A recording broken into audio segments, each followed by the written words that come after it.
Your favorite band's about to play a sold-out show, and you definitely got tickets. And drinks. Now hurry and make it back to your spot. Past this person and that person, about 20 more. Ooh, watch out for feet. Hey. Just keep going. A little further.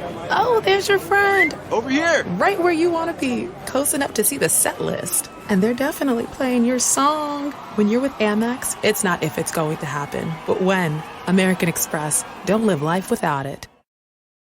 Target has Laundry Day covered because they offer a great selection of concentrated Tide Pods to help with all your laundry needs. Tide Pods clean, freshen, and help rejuvenate your clothes with odor fighters and stain removers. Did you know Tide Pods clean better than the leading liquid bargain detergent? Tide Pods are powerful enough to make your whites white and your brights bright, even in cold water. Just toss in 1 Tide Pod for small loads, 2 for medium, 3 for large. It's that easy. For great value and convenient pickup options, get Tide Pods today at Target.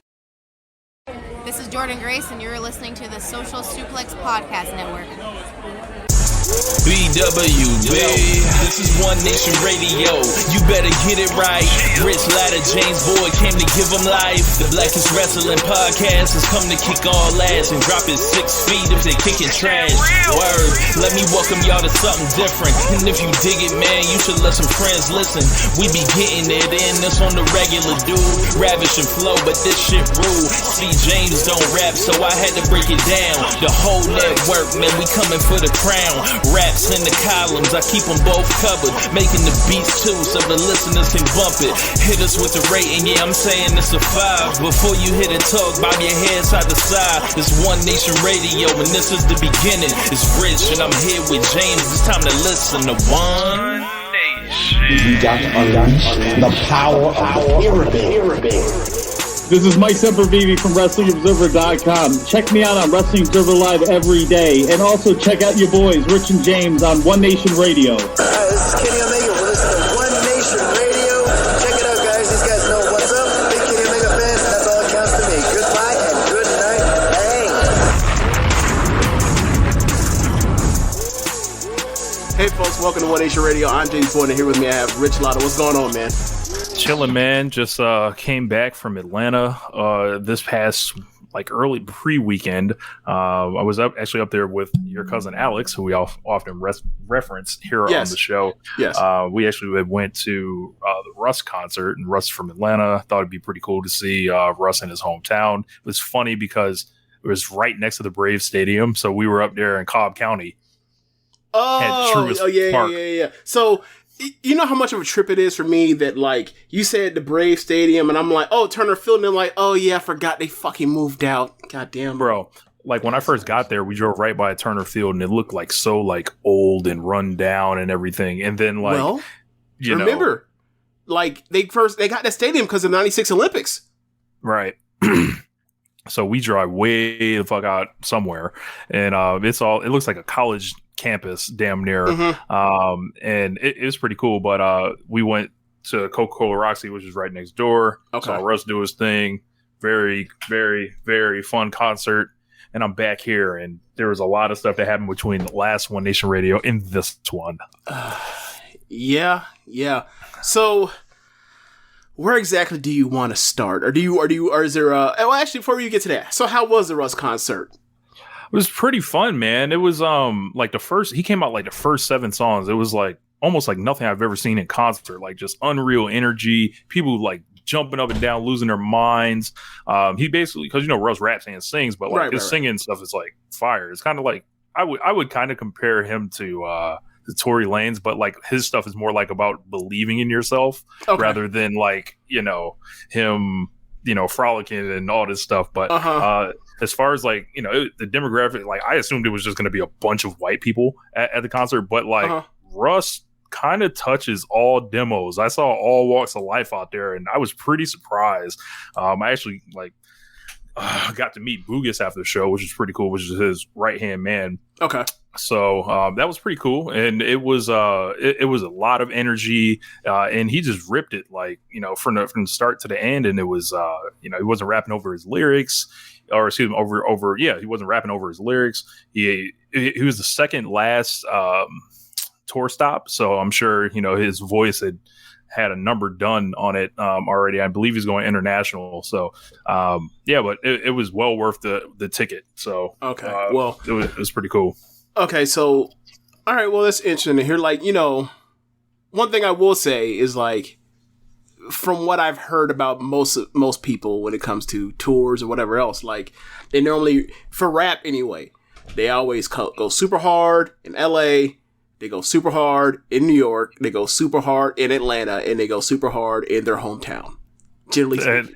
So Atlanta's like his hometown, so it was just like it was crazy. It was probably about 4,000 people there, I'd say, and it was like it looked like something out of a movie as far as like how the actual setup was set up. Like as far as like there's a balcony, and then the floor was just standing room only, so it was just people going nuts the whole time. Okay, so I don't think there was a platform, but it was almost like the Yeezus tour, where it's like people just standing and doing your thing. And obviously, I don't think there were like people moshing, but there's energy. Yes, Brewhaven. Yes, people do have. I think rappers do have a version of house show tights. When they're passing through certain areas. What are some towns, James, that you think they might give the B performance in? Oh, like. Today, okay, it's hard to say because of the intimacy of some of the venues now and how touring is so much different than it was, like, let's say, 20 years ago. But, like, if you were going from a traditional sense of, like, it's we're hitting a certain number of dates in 6 months, and there is no, I think, thought of a second leg for the North American side of the tour. Once you get to that, that Spartanburg, Greenville, you're not gonna be reaching back and hitting 98 on the fastball, So like you appreciate it, but not really, not so much. So I ended up getting a shirt, right? With I'm gonna go through. So it's just like the journey is everything, and I have let's go through the cities. In that case, go through the cities. Go one by one, and I'm gonna tell you what you're gonna get. All right, Seattle. They'll give you something. Berkeley, California. Is that his only show in the Bay or by the Bay? Only one in the Bay. He's gonna give you something. San Diego. How close is it to LA? LA is 2 days later. Something in between. He'll give you more than gonna give you more than just a road to, but he's gonna give you how about this? He's gonna give you the TV match of one of them performances. Yeah. Yep. So then we got LA and then Phoenix. The day after. Phoenix is a spot that a lot of people love to go through and just hang out for like a weekend and that sort of thing. So I think he gave him something. Yeah, Albuquerque, New Mexico. Nah. House show. Yeah, house show. Straight house show. That is Shinkiba first ring. Yes. Denver. Same thing. I think you'd be lit in Denver. Yeah, same thing. Like people, it's a spot that people really like. Like athletes love going to Denver. I mean, obviously, besides just the weed part, but still, yeah. I've been to Denver one time on a vacation. Yeah. Very nice city. Dallas. Depends on the person. Corpus Christi. It depends on the person. If you're from Texas, you're gonna go hard. If you're not, you're probably not. Houston. He's definitely going hard in Houston. Definitely. Got no choice. Austin, Texas. It's a city that people are very fond of. Very, very, very cool hangback place. Like if you into that, yeah, I could see it. Like I could see Russ actually wanting to give him something in Austin. Yeah. Kansas City, Missouri. I don't see it. I don't see it for Kansas City. I don't particularly see it. Yes, Brewhaven, you did hear Corpus Christi. Indeed. Just like wrestling. Minneapolis. I think you got to turn up when you go to Minneapolis. I think it depends. I think it depends. It also depends on the weather. Russ also has once called himself the modern day Prince. So, like, he better not come half step into Minneapolis. Chicago, of course. Got to try. He's got to go hard. He got to. Detroit. Got to go hard in Detroit. You would think, yeah. Depends on where the venue is in Detroit, too. True. Columbus, Ohio. I don't know about that one. I don't know about that one. New York. So you got to go hard in New York. Boston. So for LA and New York, only one dates, not back to backs or nothing like that. In LA and New York, just one date. Wow. Okay. San Diego was 2 days before LA. Okay. So 26 is Boston. So coming off of New York, you probably I think he's going to go hard. Got to get the middle. Got to get something in the middle. Montreal. Yeah, you got to try hard. Once you get like Montreal, once you go out the country, Montreal, Vancouver, Toronto, you're going to try hard. Toronto's next, so I'm sure he killed it there. Pittsburgh, I think he took the foot off the gas pedal just off. That's a scheduling loss right there. Yep. Philadelphia. I think you got to give him something. Yeah. Baltimore. Them two. Is DC also on the tour? It is not. Okay, well then he gave him something. If DC was after that, after going between Philly to DC, Baltimore might have got that, might have got a little bit of a stamp put on it. But yeah, he probably gave him something for Baltimore. He probably figured people came over. What about let's see, Nashville. Nashville, with as big as music is there, it's a fun spot for people. I think he gave him something. Can't half step. Yeah, same thing like Austin and Denver that we were talking about in Phoenix. Yeah. Then we have Charlotte. I don't know. It depends. It depends on the act. Being from Atlanta, he might have tried. Yeah. Then of course Atlanta and then Miami.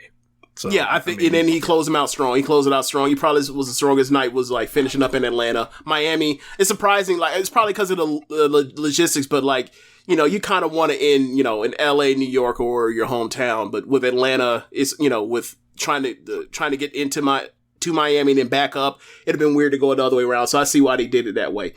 But yeah, man.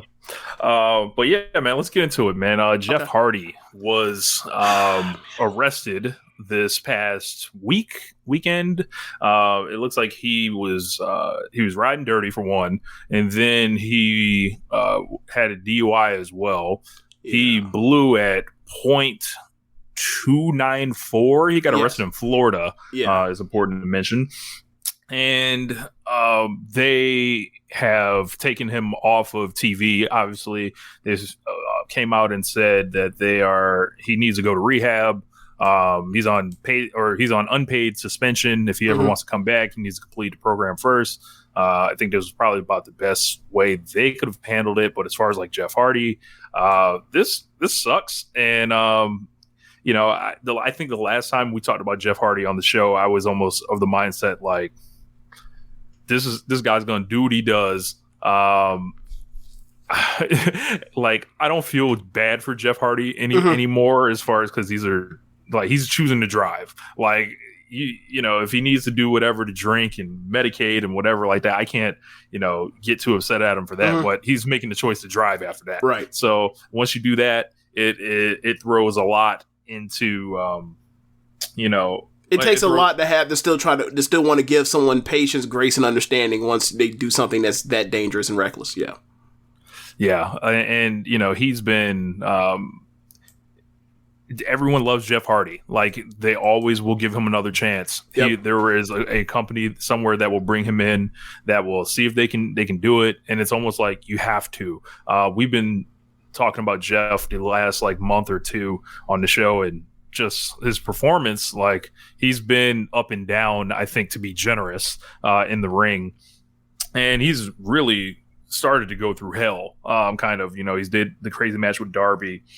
He started jumping off stuff from like the second week he was there. And almost at, you start thinking about it. It's like, well, he's jumped off of things for so long. It's like, what is Jeff Hardy if he can't jump off things at this point?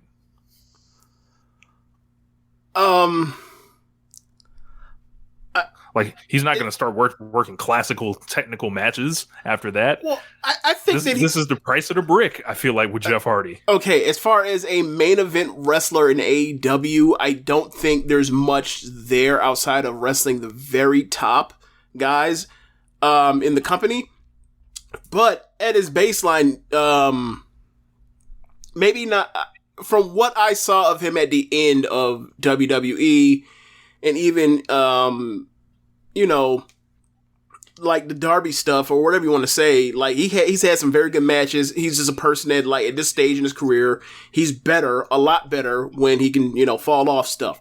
But there, you know, it's hard to evaluate that when he's done so much of it coming in, then, you know, judging that based off of what he can still do. But, like, at least as much as like 18 months ago, he was still having quality. He's still a quality wrestler in a singles capacity, having, you know, classic WWE matches, if you will, of just, or simple fundamental stuff of shine, heat, you know, come back, go home, you know, go to a finishing stretch. So, like, he was still able to do all that stuff. Now, watching that Young Bucks match from a few weeks ago on pay-per-view, and seeing that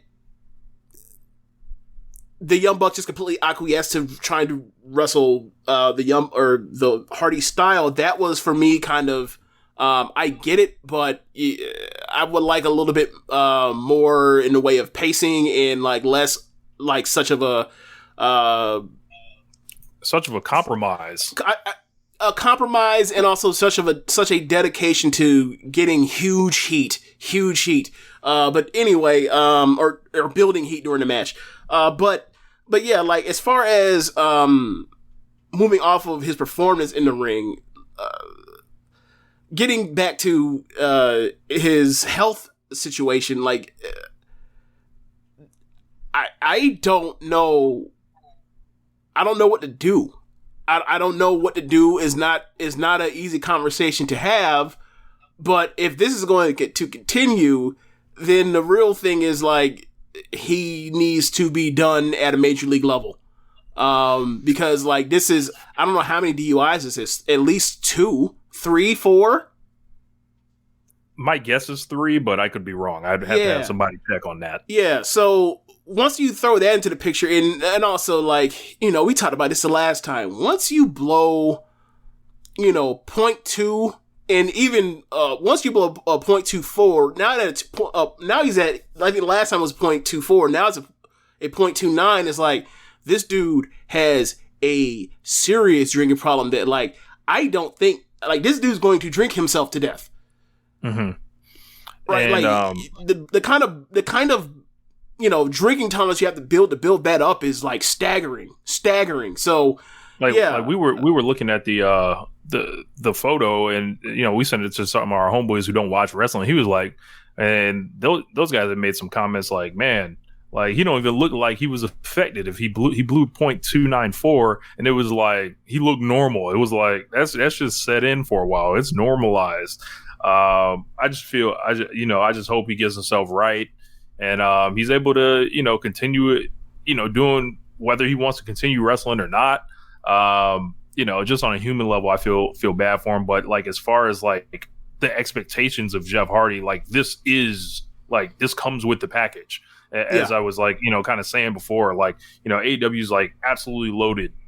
They lose nothing by losing Jeff Hardy if he wasn't there. So, like, I think they're in a position now, like, where he, like, I feel bad for his brother. Like, you know, you got to wonder what happens with Matt now, because, like, you know, if anybody can think of something new to do, it's Matt Hardy. But how, I don't know, if you're TK, do you shake hands with Matt Hardy and be like, hey, it's been real at this point? Like, I don't know, but TK seems to have, like, you know, said they're dedicated to supporting Jeff with whichever way he wants to play it.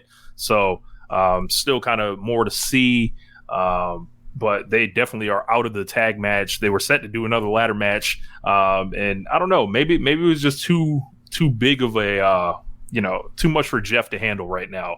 Like, as far as, like, you know, the schedule that he's kept, and then the pressure of that match coming, and, you know, who knows how bad he's hurting and everything like that. But yeah, so whenever he reemerges, we will be back talking about that, because Jeff Hardy's a lot of people's hero. Like, right. Like, I don't have that connection to Jeff Hardy like that. I liked him a lot when I was a kid and all that, but, like, I would say the people that were watching wrestling, like, the late 2000s, would really, like, live and die on Jeff Hardy. And yeah, I mean, it's unfortunate, yeah, to see all, you know.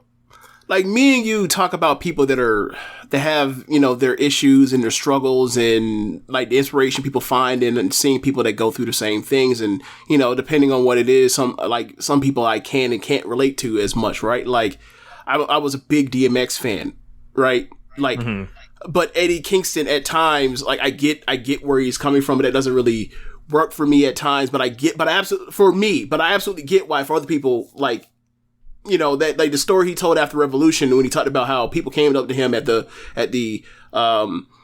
fan fest or whatever else, talked to him about like how like they inspired them not to off themselves. He was in the ring crying. Like people. That's why people relate to people that have those kind of flaws out there, that see that like someone can still succeed and beat their demons and all that shit. You know, that's the reason why Moxley was such a that was such a great promo when he came back. I just hope that we can one day we get one of these with Jeff Hardy. Regardless of what I think of him career-wise and what I thought of him, like, given my time in wrestling and when I left and what I heard about him after and, like, the stuff with Sting and all the other times he's fucked up or whatever else, like, at the end of the day, even though I, like, just in my mind, I'm counting him out because in my life I have people that have let me down and they ain't around to, you know, fix that stuff, but, I hope that I'm wrong. While thinking that I just don't think it's going to work out, like, I hope that I'm wrong. And I hope that, like, for a lot of people that have looked up to him or whatever else, like, they can get that moment of, like Jake Roberts. Because, like, nobody was as far gone as Jake Roberts. None. So, like, I had, a Facebook status. Yeah, so it's not over. Like, if Jake... my memories. Yeah, like, if Jake can make it, Jeff can, too. So, I hope for the best. Yeah. So Kyle O'Reilly last week won the Battle Royal. I thought it was a fun Battle Royal. Lots of talent in there. Lots of people that were over. Just everywhere I looked, I was like, God, this company's stacked. And it was just like for me, it was way more lit, like, as compared to something like a Royal Rumble. Like, you know, when freaking, what's his name? When Ridge Holland is coming to the ring and you're like, I don't really care. But, like, can I talk about the Rumble or the Battle Royal real quick? Like, just the through lines and the stories at play where, like, Swerve indeed, like, he's in there with his two friends. He throws them both out when he has his ring. Throws out Keith Lee and looks at him like, yeah, Swerve. And then when he's teaming up with Darby Allin, and then Darby Allin, like, goes to, you know, does basically like the running, basically like the, almost like a coffin splash, like the Stinger splash, coffin splash. And, like, he's running with him, and then he basically throws him out like he's 90s Hogan in a Battle Royal. Just, like, one arm, throws him right over the top. Like, that was great. That was really great. Andrade and Kyle O'Reilly teaming up together. And, like, in the point where O'Reilly's like, amigo, and then O'Reilly goes to, he made me corpse. Like, yeah, man, it was a lot of really cool things. The biggest star in the business, Wheeler Yuta, going to the final two. Yeah. Yeah, they built, you know, I think one of the last times they kind of did this, I think with Dante Martin, and it's like, that's just that is a good spot where, like, they're not going to win, but you're hoping against hope that he pull up the upset, and maybe one day they will. So, yeah. Yeah, Phoenix was in there. There was a lot of people Phoenix was in incredible. There. Kyle O'Reilly ended up getting the win at the end, kind of marking him as a Battle Royal specialist, I would call, in this company. The last time he won a Battle Royal was to get Red Dragon into that match at Revolution. Yep.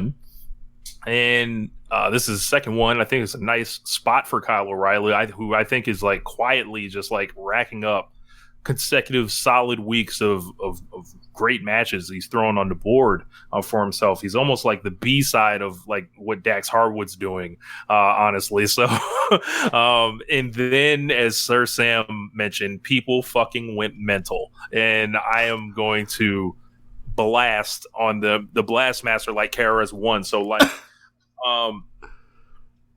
why is Kyle O'Reilly versus Jon Moxley a match that's not good enough to A, main event of Dynamite, B, be a, like, semi-final for a match that we all assume Moxley was going to win anyway? Right. Why is, like, it just, like, this guy, we know the match was going to be awesome, and it was. Yeah. Like, could be like, if you want to go 4.5, I wouldn't argue with you, right? And the real, the destination is Hiroshi Tanahashi, which it ended up being because Tanahashi defeated Goto. Right. Have we lost all semblance of, knowing how this thing works? They went out of their way to explain why Wardlow wasn't in the match. Yep. To think about for 1 second anyway. Why would Wardlow be put in there to lose to Mox right now? That wouldn't make sense, would it? They gave him a great babyface out as far as him wanting to face a man who holds the belt already. Especially because he has history with the actual champion that has the injury. Yeah. Look, and clean up his TNT title stuff. Yep. Jericho's kind of involved in something else. Cole's injured. Danielson's injured. Omega's injured. I was going to get there. I was going to say, if people were looking for this compelling, throw it up in the air, who's going to win match, you're only asking for Kenny Omega to come back from injury, right? And win the Battle Royal and then do a clean job for Moxley, which why would you do that? They didn't blow any big time money match. They didn't put a match out there that was going to tank the rating or anything. Right. And it didn't. Right. It kept the same solid match. We're building Mox here. Everyone's not getting pushed. Yeah. And also it kept the rating basically where it's been every single week while going up against the NBA Finals game. Right. I don't know what people are not getting. They were very upset at Kyle O'Reilly winning this, and I'm just like, is he a bad wrestler? Is he underwhelming people his group mate? Because if he was, I would understand that, right? But he's not. All this guy's done is come in, have a child, and be solid as fuck. That's Kyle O'Reilly's resume, everybody. It was interesting to see, because I didn't see any of this, or I didn't see almost any of it. And then I watched Dynamite and Rampage back to back on, I think, Sunday. So I heard some kind of complaints about it being O'Reilly, but it was before going into it, I was like, I had no idea who was even in it. But now seeing that he was in it, I was like, well, do you want, there's nobody they were going to put in there that wasn't going to be predictable that Moxley was going to win. So I don't know. And I think a lot of it was also about a week ago, people were hinting, maybe it's because of the CM Punk promo in LA or Ontario where he was he mentioned Moxley and Danielson and assumed that it was going to be Danielson versus Moxley, but Danielson was hurt. So nah, it wasn't going to be that. And to be quite honest with you, it's why would you... I mean, it'd be cool given what they did at Revolution to have a second match like that. But, if that's the case, then it's I don't want to see Danielson losing to Moxley 2 times in a row. I just think they're in a weird situation with options. And, if you are inclined to do so, and you know what the the cards that the Booker has dealt with, you accommodate that, and then if you're not, you're not, and I guess is really what it comes down to it. But if your response to me is Kyle O'Reilly isn't a big enough star, stop right there. You told yourself this is the same company that had Daniel Garcia basically main event rampages for months on end. I'm sorry, no, no. In fact, I didn't hear anyone say a peep about main eventing Rampage with Garcia and Moxley 2 or 3 weeks ago. If Daniel Garcia had won this, I don't think people would have made these complaints. I think there's a lot of tribalism of this is a ex-NXT guy here, and he's getting a push to be the 4th heel in the company. If they don't like the fact that a guy is coming in to be the 4th heel in the company, it is weird to me. I just find it to be weird. Yeah. If you're someone that's because we've started talking about the split with the Hangman stuff leading up to the CM Punk stuff, and I get kind of both sides of this thing, right? I mean, you were hinting towards it even during Revolution with Cole. Yeah. no one wants to come in and watch Adam Cole like beat Hangman Page. Like right. I personally I don't. Right. And at first, I was kind of being like, well, they were in Orlando. Adam Cole's been the man in Orlando for 4 years at this point. So like I can see why he would have the hometown advantage. He was packing them in 400 at a time for months.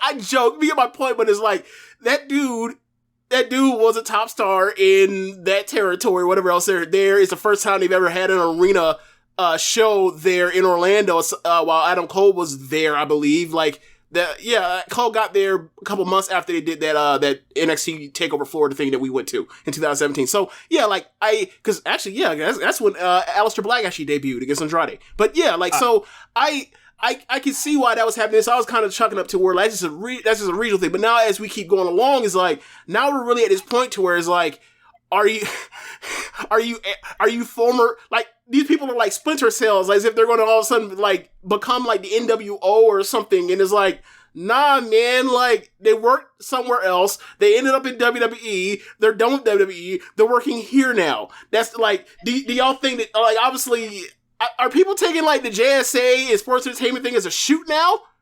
I don't think they're taking that as a shoot, because I think they're kind of in on that. Jericho's obviously day one. I don't know. I don't think, honestly, all this stuff I think is free of the jazz stuff, because jazz is such a it's such a gimmick that right. I think people can ignore that. Okay. Like they see Kyle O'Reilly and like, oh, that's real. Like that's someone that's replacing, somebody or whatever. Like that's like a gimmick we can laugh at, okay, or whatever.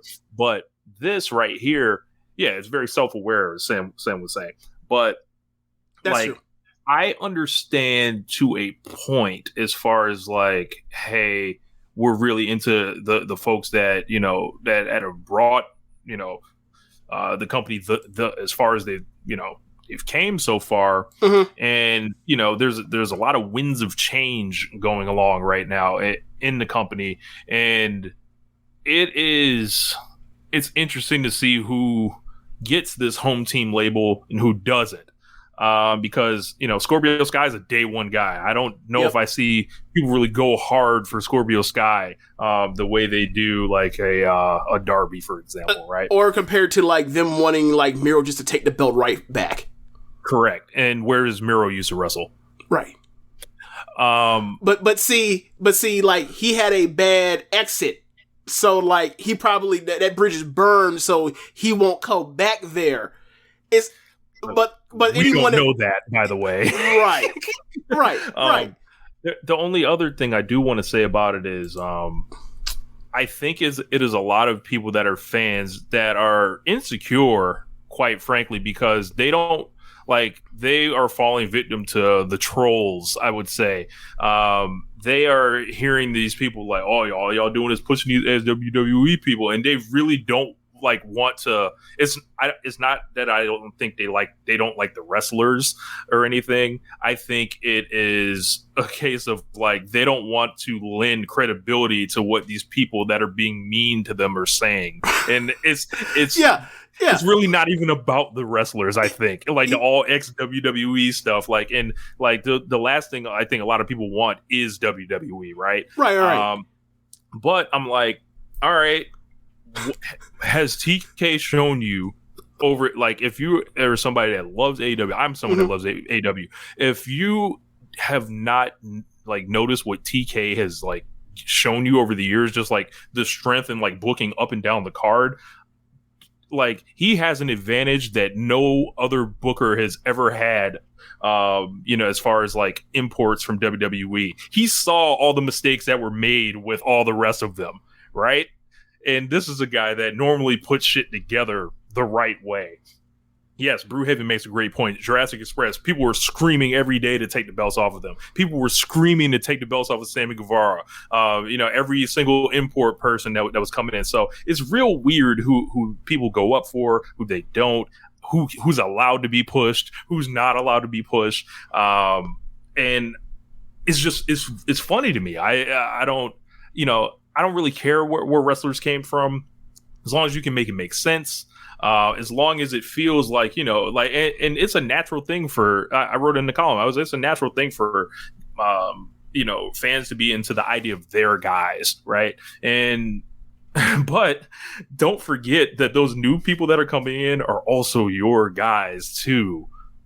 Yeah, and that's the thing that why I'm sitting here like, what is going on? Because hearing all this stuff and seeing all this stuff is like, y'all, that was one of my biggest gripes when it came to people coming up from NXT or from New Japan or anywhere else to go to WWE, or even like when the invasion stuff was happening, I would hear about it. It's like they brought these people in and then they immediately slotted them and then let them know what their place was because they weren't WWE people that were in the trench hole working through the mud like a Triple H when they made Triple H the WCW killer. And it's like, y'all, like, the point of wrestling is to try to make as many stars as possible and then make the toys fight each other, and then you get the fans that really interested in the toys fighting each other, and then they pay for the fight, and hopefully, and you make sure that the fight is as good as it could possibly be. Like, and then you go, and then you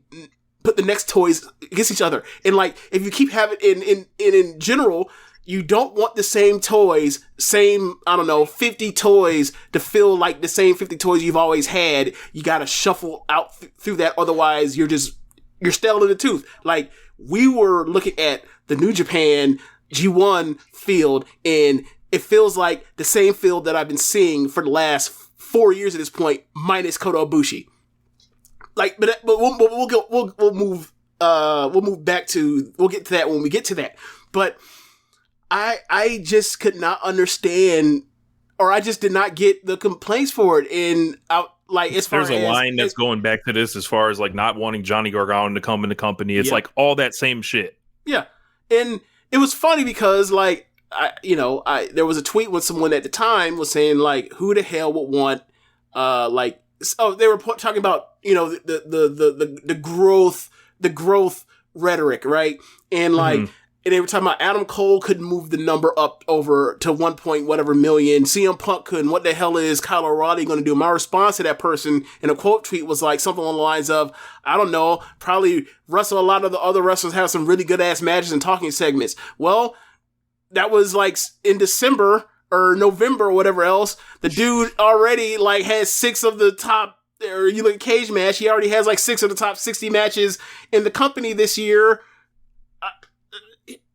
He did exactly what the fuck I told people he was going to do, in like getting pushed to a spot that he's more than capable of handling. I don't get it.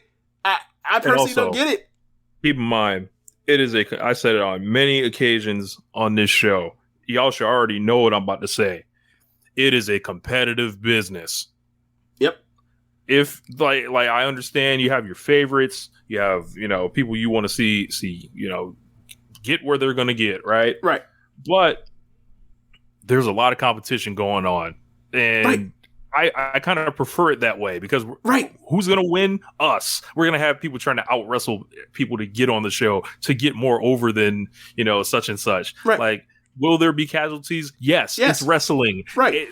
People have this idea that AEW is not wrestling. It's like this utopia. It is not. Like, it is like, they're not going to, I don't know how many times they have to prove they're not WWE. It's just a poison thing that I think infiltrates a lot of this. Yeah. And we'll get to it with it still does for the me. All-Atlantic title. We'll get to it with the All-Atlantic title discussion also. But it's like, nah, man. Fuck that. Just like, yo, compete. I want to see the competition. Like, and I think that's one of the most fascinating things about wrestling. People say wrestling is fake and it's all predetermined, right? But what these people are really doing is really competing with each other, like in other ways. With who can be more jacked, who can have better matches, who can get better crowd reactions, who has the most over segments, who can draw the most, who can do whatever. Like, those are the interesting things about wrestling. Yes, and the thing for me of like why I'm perfectly okay with it not being some kumbaya shit necessarily all the time is like having a AEW should in theory over time make people eventually say, I'm too goddamn good to be where I am. I'm taking my ass to WWE, and I'm going to now that I was, did X, Y, and Z in AEW, and they're looking for AEW guys. And the one guy that they finally got has been like the hottest thing they've done all year long. I should go over here. I should make my mark here and then go from there. And eventually over time, once, obviously we got to get Vince the fuck up out of there eventually. But if WWE is eventually ever going to be better, it's going to be off the backs of former AEW guys going there and making names for themselves in WWE as well. It's not coming from NXT 2.0, everybody. Right. I hate to break it to you. Right. And, for every Braun Breaker, Bianca Belair, Rhea Ripley, whoever you want to name, Kevin Owens that actually became a success story out of NXT, like, there are more people that didn't come through the NXT system as, like, being, let's say, power plant people, if you will, to be funny. Yeah.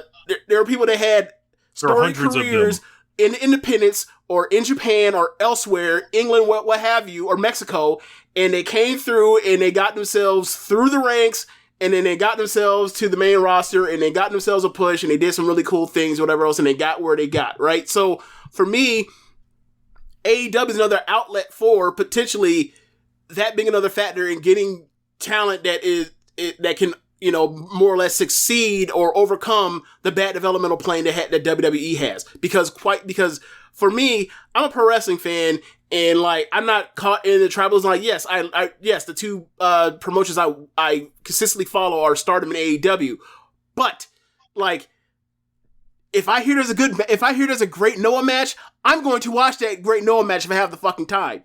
I don't give a damn where it's from. If it's great, if I hear it's great from people I respect in their opinion and I have the time for it, I will go check it out.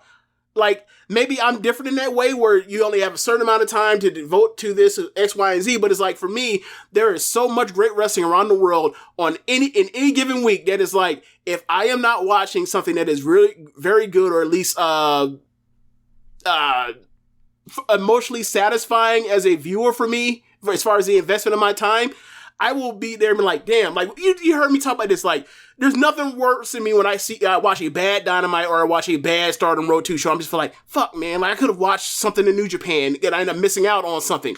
Like, so for me, like, if this turns out to be, to the benefit of WWE, great. I would love to watch WWE. I tried to rope you into reviewing these shows, every single pay-per-view, so that, like, hopefully they'll have a turnaround. I'm being delusional at this point, but I think over time it will kind of fix itself. Some things need to change at the top. Yeah, Sam brought up a great point. He said part of the issue with WWE was like it removed that element of meritocracy. We know most things aren't a meritocracy, but it's like the illusion that it is, right? Right. Like, I feel like in WWE, you obviously know, like, kind of like where they were headed. There's Brock, there was Roman, and then there's the rest of y'all, right? Yeah.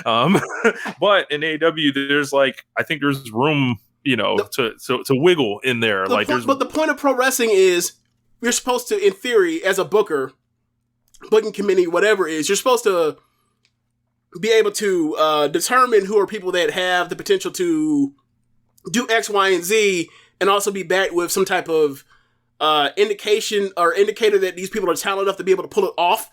And then from there, you set the course to give off the illusion of a meritocracy through the stories you tell in the pro wrestling ring or on the microphone or in the backstage, blah, blah, blah, blah, blah, whatever's on TV for the fans to see.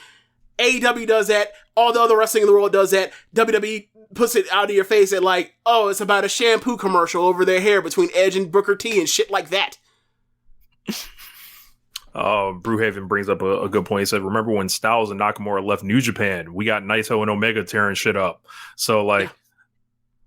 Yeah. There's talent everywhere. Everywhere. Yeah, so like I would advise you, if you're tired of seeing your favorite wrestlers like lose to these imports, just know that eventually the imports are probably going to put them over back. Right, and that's at the point some point. Like when people come in, you have to put them over in order for them to then get them over to or established to a certain level, and then they will then pay that back. Like this year in Stardom, for example, Dominant Armando's eating way more L's than they've ever had before. That's part of the story of the Shuri split, but you get my point. Like, they were dominant for a year or a year and a half, whatever else. Shuri leaves, starts her own faction. They're dominant. Donna Del Mondo is struggling. Julia is struggling. The story of her mentoring, whatever. We'll get into that during the Stardom part. But you get my point. Like, they came in dominant. Now they're putting people over. They have to give it back. You don't just go back and forth ping-ponging, but as far as a tidal wave, yes, that's how it was supposed to work. The show momentum back and forth. It will be fine. Something else that will also be fine that I'm really into, the AEW All-Atlantic Championship. I think people were freaking out about this thing. It was just this terrible idea to have just this another championship. When they introduced it, I was like, that's interesting. It was kind of out of nowhere. I'll give them that, right? Yeah, totally. However, when I'm looking at it, I'm like, I immediately jumped to the conclusion of, it's the SWA title. This is such a cool, this is such a cool thing or whatever, right? And obviously people are waiting for the trios belts. That can still happen as well. Right. I don't think I don't think it's a situation where this belt being introduced makes the other belts any less prestigious. I don't know how that works or who decides that or what. When we have lots of good wrestlers and a good booker and a large roster that can support all of those things. Right. I don't know. Like Brewhaven brings it up. They haven't said if it'll be like the SWA title. However, they do have, like, in the tournament bracket, it's people from all the countries and shit. For me, this belt has Takeshita written all over it eventually. Right. Like, so starting out the first match of it, you have an Aussie versus a Brit, right? And then you saw one quarter of the bracket, a New Japan section for Japan. Then, what were the other matches that were set up? The other two matches? Do you remember? It was a. If you can, I can move on. It's fine.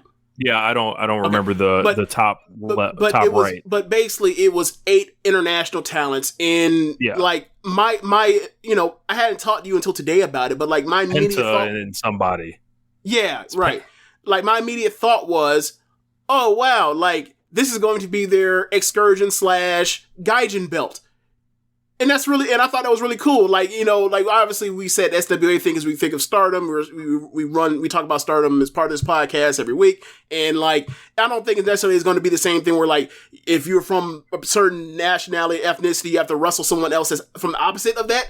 But, I think definitely that like the prospect of it being your foreigner excursion belt for people that are in New Japan, like a Moxley, like a Wheeler Yuta, Archer, whatever, to go over there, have a defense here and there on a card, help them out or whatever else to give, whoever something in the mid card, something, the upper mid card, something to do. And then you come back and then like have her once a month, every 2 months when the person comes back on tour, they come back and they have a couple defenses and then drop it off to the next person, next AEW person to then drop it off to the next international talent. I think that's ingenious.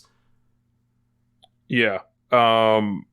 I think it is a really cool idea to it being like the ticket to the rest of the world, essentially, for AEW. And they have the wrestlers to support it. So the New Japan announced they're going to do like a mini tournament to determine their representative. It's going to be Hanma versus Clark Connors and Ishii versus Kanemaru. This looks like it has Ishii written all over it. Yep. The winners are going to get that spot. So everyone is kind of thinking it's going to be Pac, Malachi Black, Ishii, and Miro in a 4-way at Forbidden Door. Sign me the fuck up, please. Yeah. I don't see the downside to this. Right. And like I get the WWE brain as we talk about it. I get the need, or I get the concern for you might be doing too much right now, given that your influx with the top title, with the interim title right now, and you're kind of scrambling a bit. But once it's on Moxley, we're rock solid again, or if you will, rock hard after this weekend. you're rock hard again as far as having a solid ass champion. In my opinion, he's been my favorite AEW World Champion. So like going back to that is like, that's all reliable. You'll be perfectly fine. And then, especially given the year he's had where he's been killing it. And then like having the prospect of a belt that doesn't fit the any of these trappings of like the TNT or TBS titles where they're effectively TV titles or whatever else. Like it's fine. I don't think they're going to book it to where you're just like, oh God, like, but there are so many, as you mentioned, there are so many high level foreign acts in AEW. There are so many around the world that like you would love to see in AEW, even for just a stop here and there. So like, I think it's cool. Like, as you mentioned, Takeshita as you know, the All-Atlantic champion eventually, and then he takes it to DDT. You know, he faces Uncle June once or twice with it. He comes, or Tetsuya Endo, or let's see who else they got over there. They could do, what about, sorry? Ueno or... Yeah, Ueno. Yeah, Yoki. Yeah, like, and then come back. That's perfectly fine. It's perfectly fine. Like, I don't think it's going to be like some week in, week out title. I think this is going to be, like you mentioned, like a big match in a way. You know, Ishii's in this week, or whatever. Minoru Suzuki's in this week. Because they're all throughout this year, they've been here about like every other month. They're regular people now at this point. So yeah, I'm with it. Will Ospreay, bruh. If Will Ospreay is All-Atlantic champion, you mean to tell me that doesn't excite you? Because it does for me. Like give him a Wrestle Kingdom match at AEW All-Atlantic. It's like, I don't know, man. I think people have like lumped in the ROH titles and saying it's all confusing with that. But like personally, no, I don't care about the ROH titles. Eventually, they will live on their own, like in their own ecosystem. They happen to be here right now. It's kind of temporary. But as far as like just the upside of this, I feel like is incredible. Like what they can do with it. It is literally fits the ethos of the company.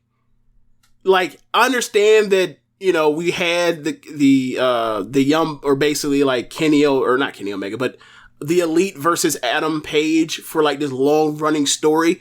But this promotion at its fundamentally got started off of, hey, what if we put on some cool ass match for people to see, and like we don't put any rules on what they do aside from who wins in the finish, and like. And then we'll go from there as far as having someone put all together, and for a lot of it's been masterful, right? So it's like, I don't see why them going back to this for basically a non-top title type of thing is a problem. Like, I think it's going to be great. Yeah, I'm totally. Or it has the potential to be great. Obviously, like, you know, but we'll see what the rules are on this thing and what they do. But like, I don't have any lack of faith in them putting on fire matches for the fans, like on a consistent basis with this thing. Cause I'm telling you, we already see that kind of stuff. Like, you know, Pac and Phoenix and all, come on, man.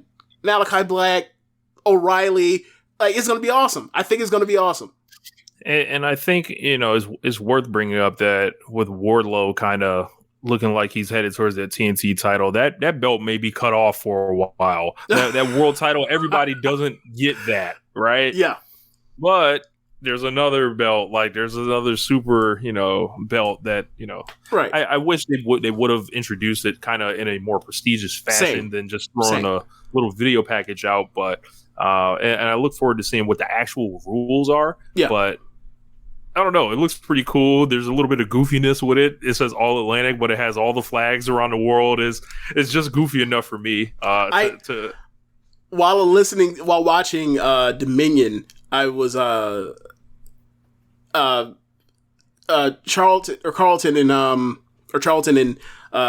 my God, Kevin Kelly. They were mentioning like something about like. The Atlantic Ocean touches all of the continents. And I was like, okay, sure.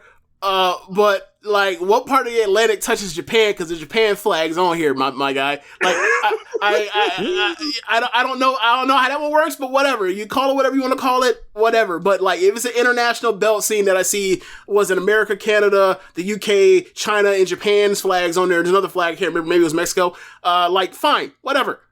Australia, like, whatever. I don't care. Like, if we get an idea of what this belt eventually means and it's based on what we're talking about, then like, I don't know what downside there is to this. Like, it's effectively like an intercontinental title. Yeah, can't wait to see our Chinese representatives for the All-Atlantic Championship. Maybe Tony Khan's had that like in the works since Strong Hearts. So that's why he had China on there. Maybe that's what it was. So like, yeah, bring Shima back. Bring Lindelman too. Why not? T-Hawk, bring your ass on. Bring them. Yeah. Bring them. OWE. Bring them back. I miss Strong Hearts. They were awesome. Yep. So I guess we kind of talked about it a little bit, but the Dominion show. Yeah. So I started it from the Japanese side of the interim title tournament. So Tanahashi and Goto, and like, they had a very good match. I give it 3.5 stars. I had this thought, I'll save it, but like, Tanahashi had turned, or he was up on Goto's shoulders, about to take a second Ushigoroshi, and like, Tanahashi said nah, and he turned into a makeshift sling blade, and I was like, this is genius level wrestling again. And they went back and forth, and at the end it took 2 high five flows and Tanahashi began to win. And somehow, like, this was just as predictable as the Moxley and O'Reilly match, but like, I didn't hear that level of complaint. Amazing. Yeah, how that works. Yeah, like, I don't know. So I actually watched the whole show, James. Okay. So, but I don't think the first half of the show was really much to write home about anyway. There was Team 6 or 9, that's Master Wato, Taguchi, and Tenzan against United Empire. And they, I think Wato looked kind of good actually in this match. I mean, Wato is talented. It's just wondering if he's ever going to be able to put it all together. And also, like, he comes in with that goofy gimmick at the time where it's like the junior division feels like is losing its luster. Yeah. Before that, after that, there was another 6-man. United Empire got the win there. There was a 6-man. It was Ace Austin, Phantasmo, and Ishimori against LIJ. It was Bushi, Hiromu, and Naito. It was a pretty solid match. I do like the trio of Austin, Phantasmo, and Ishimori. If we're going in this full Bullet Club direction and era again, like, I'd love the trio of those guys, center it around them.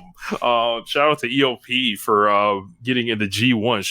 Should we talk about the G1 participants? Do you want to save it for after our talk about like the rest of the show? Because I mean, there's some heavyweight stuff to get through, or it's up to you. What do you want to do? Let's do it after. Okay. Right.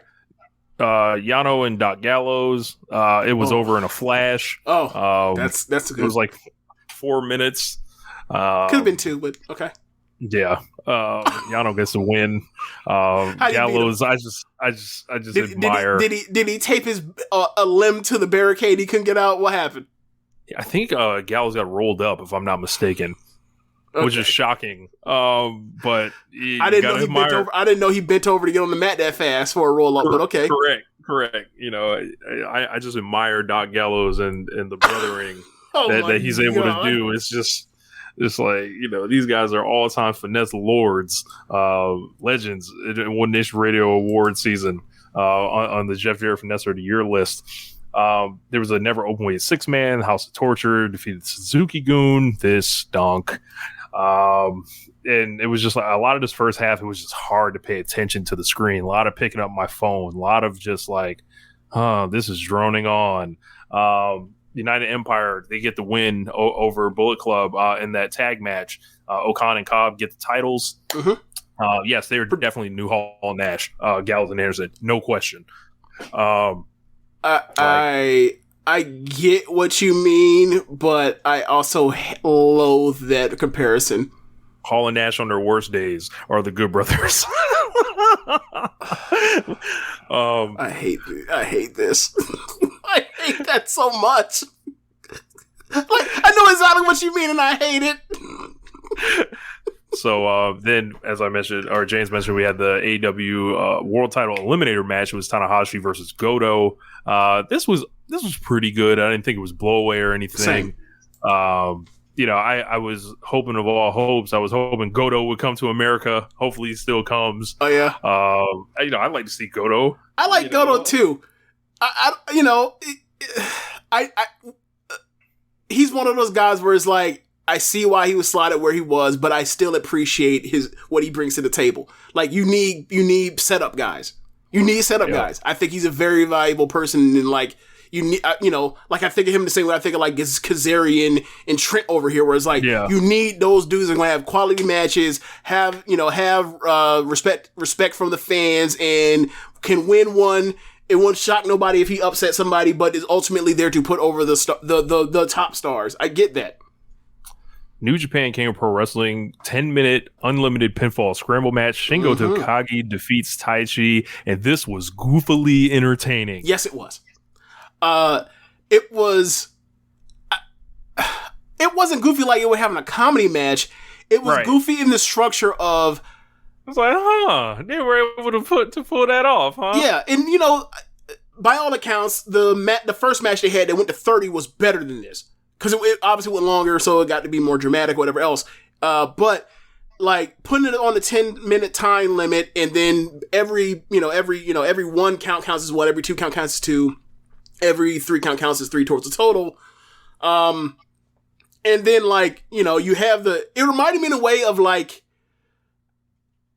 the psychology around it, and what made it interesting in a way is similar to like UWF style matches, whereas like with the count and how you can make it to against a clock or whatever else, how you make it dramatic.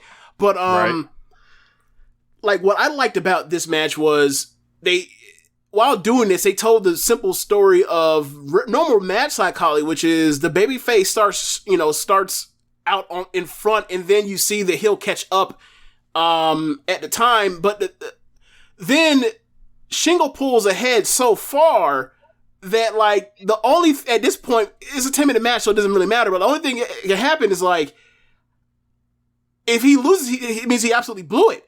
And to see him basically like in 90 seconds, and then once they get to like the 90-second mark, I'm like, oh, okay, he's going to win, but like they're going to get it real close and see if he can almost lose this and set up a rematch. So, but even while I recognizing in my mind, as it continues to go, and all of a sudden we get to like, 40 seconds, and it's like 11 or 10 or 11 to 6 or something like that.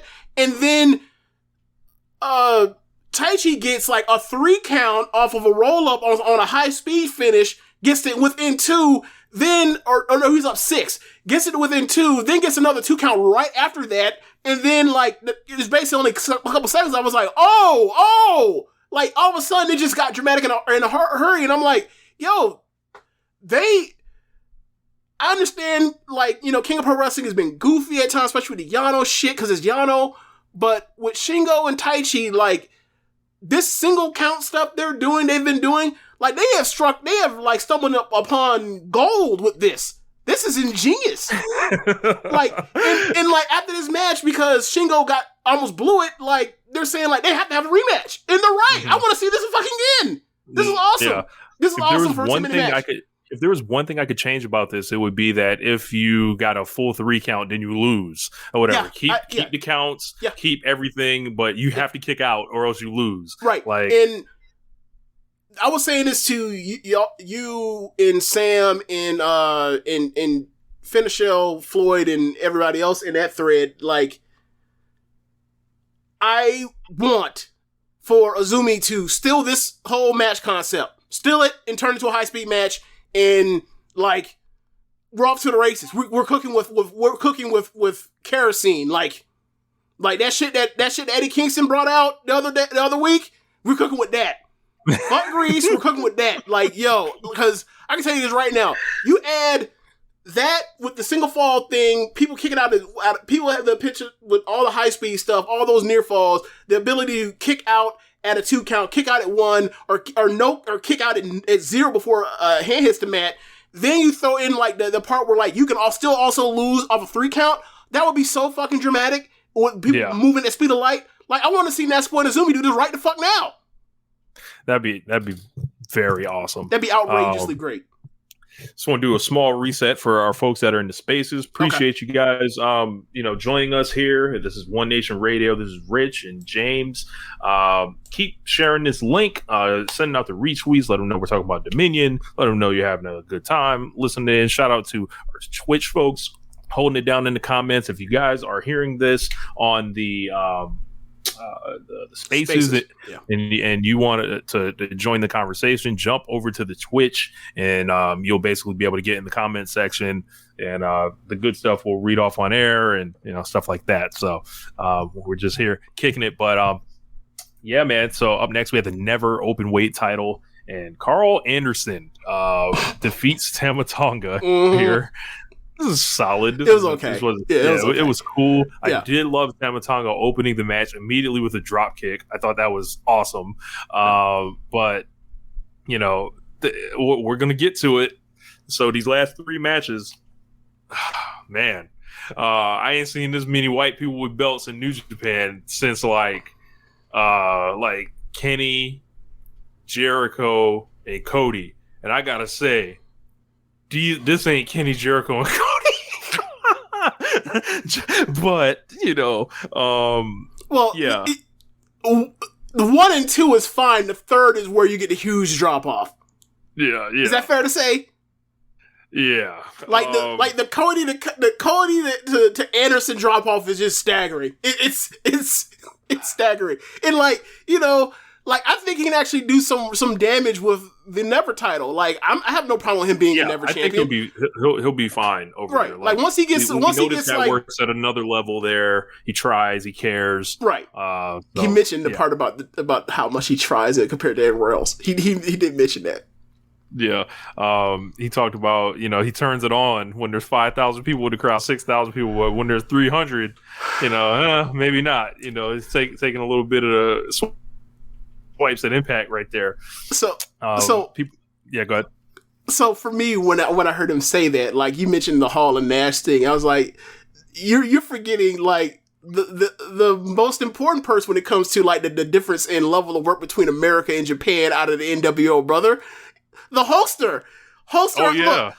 Look, man, Hogan come to Japan, he a totally different man. That man out here doing drop toe holds. He out here doing arm bars, running arm bars. Running arm bars. That man running the ropes hard as shit. Look, that man was out here, bro. He obviously at his own pace. He was never as lightly fast, but he was out here doing like the Tiger Mask arm drag, drop. He was doing all that shit, didn't get it into drop toe holds. That man was really wrestling in Japan, and then he come here, and all you get is the brother bullshit. That man was dead serious. He just wanted to go to Japan to wrestle and not bullshit. Yeah. That's what he went over there to do. Like you watch the Muda match, you're like, what the fuck, bro? Like. You ain't give a flying fuck about us. Yep. Then we got the IWGP US title. No belt here because Juice Robinson refused to turn the title in. This cursed belt matches been canceled left and right. Yeah. This is just a total mess. But they did Ospreay and Sonata here. Obviously last time they locked up in the New Japan Cup, there was an injury Sonata sustained, and he's fighting Ospreay here. Ospreay ends up getting the W, just over 12 minutes. It was a pretty good match here. Yeah, I ended up getting caught up, and I couldn't watch anything since the Anderson match. So in Tom match, so I'm gonna get back to it and watch it. But yeah, like right person ended up with it at this point. So given where they're going. Yeah, and then we got the IWGP World Heavyweight Title match. Jay White defeating Kazuchika Okada. We had Jeremy and Josh on the show. the other week, and I asked, does Jay White represent the biggest threat? I believe they said yes. And here it is. Title changed hands. At the finish, Jay White had people breaking the law and yelling at the finish. I thought this was a good match. I didn't think it was some match of the year candidate. I think people are going way, way overboard. They're gassing it up. They're doing whatever they want to do, trying to talk themselves into this being better. But all I gotta say, James, is we lost a Okada IWGP title match in title defense because the bookers of these promotions think that we need to have the belts on whites. And I don't mean Jay. Yeah, pretty much. Racism does it to us again, James, in America. They think, we got to have, this guy who's from fucking New Zealand, like, be... But Rich, who's from England. But Rich, you got to remember, WrestleMania 9, Yokozuna Bret Hart, it don't matter if you actually from Canada or if you're from New Zealand, you're white and they're billed as being from Japan. Oh my god! So we'll chant USA, I guess. I don't know, man. Like, it's a mess. Yeah, we know Okada may have dropped the belt for paternity leave or something like that. Yeah. Hopefully, he's still on the Forbidden Door show. If he's not, that's a bummer. Big bummer. Like, no Ibushi, no Okada. Yikes. Inherently less exciting with Jay White being the champion. Like, in all cases, you're starting from underneath when you're coming from that perspective. No offense to him. You're starting from the perspective of, I will not care at all until the bell rings and it's against Adam Page. Yeah. Well, actually, I take that back. I won't care until like 150 seconds after the bell rings, after he's done bullshitting in and out the ring 3 times before he actually gets to actually wrestle. So I'm wrong. So I'll care like 2.5 minutes after the bell rings when he actually starts wrestling. So yeah. They like I think, and a lot of people are really talking themselves into being excited about this for Jay White. Cool. That's their prerogative. I do not share their enthusiasm, especially like with Okada. Like, I don't know. And I had an interesting discussion on Twitter this past week. Just Okada's so underappreciated. It's like they treat him like he's done nothing since he lost the title to Kenny in 2018. They've treated him like he's done nothing, James, since then. Yeah. It's interesting because it's like I don't know what to say to that when, like, if you were to compare like just places that cover New Japan Pro Wrestling, like Keepin It Strong Style, like The Observer, like Voices of Wrestling, whatever else, and you see them document year to year, like the last 3-4 years with New Japan. Like, the dude keeps getting placements, top 5 finishes or whatever else as the top 5 wrestler in the company, top 3, 2019 he probably was still the best wrestler in the company. So, for me, I just find it really weird. Well, not 2019. I mean, as far as like an MVP type of thing, not necessarily most outstanding, but he still finishes, year to year. He still finishes in the top 10 or whatever else, or finishes. Honorable mention. This including like a debilitating back injury that he was working through. Or not debilitating, but a big major back injury he was working through at times. And like at the times, he still reaches back and gives you stuff like the Okada, like the Ibushi match from Wrestle Kingdom, like putting over Naito, like having a match with Naito this year, having a match with Ospreay this year, like having the match in the G1 with Shingo from 2020.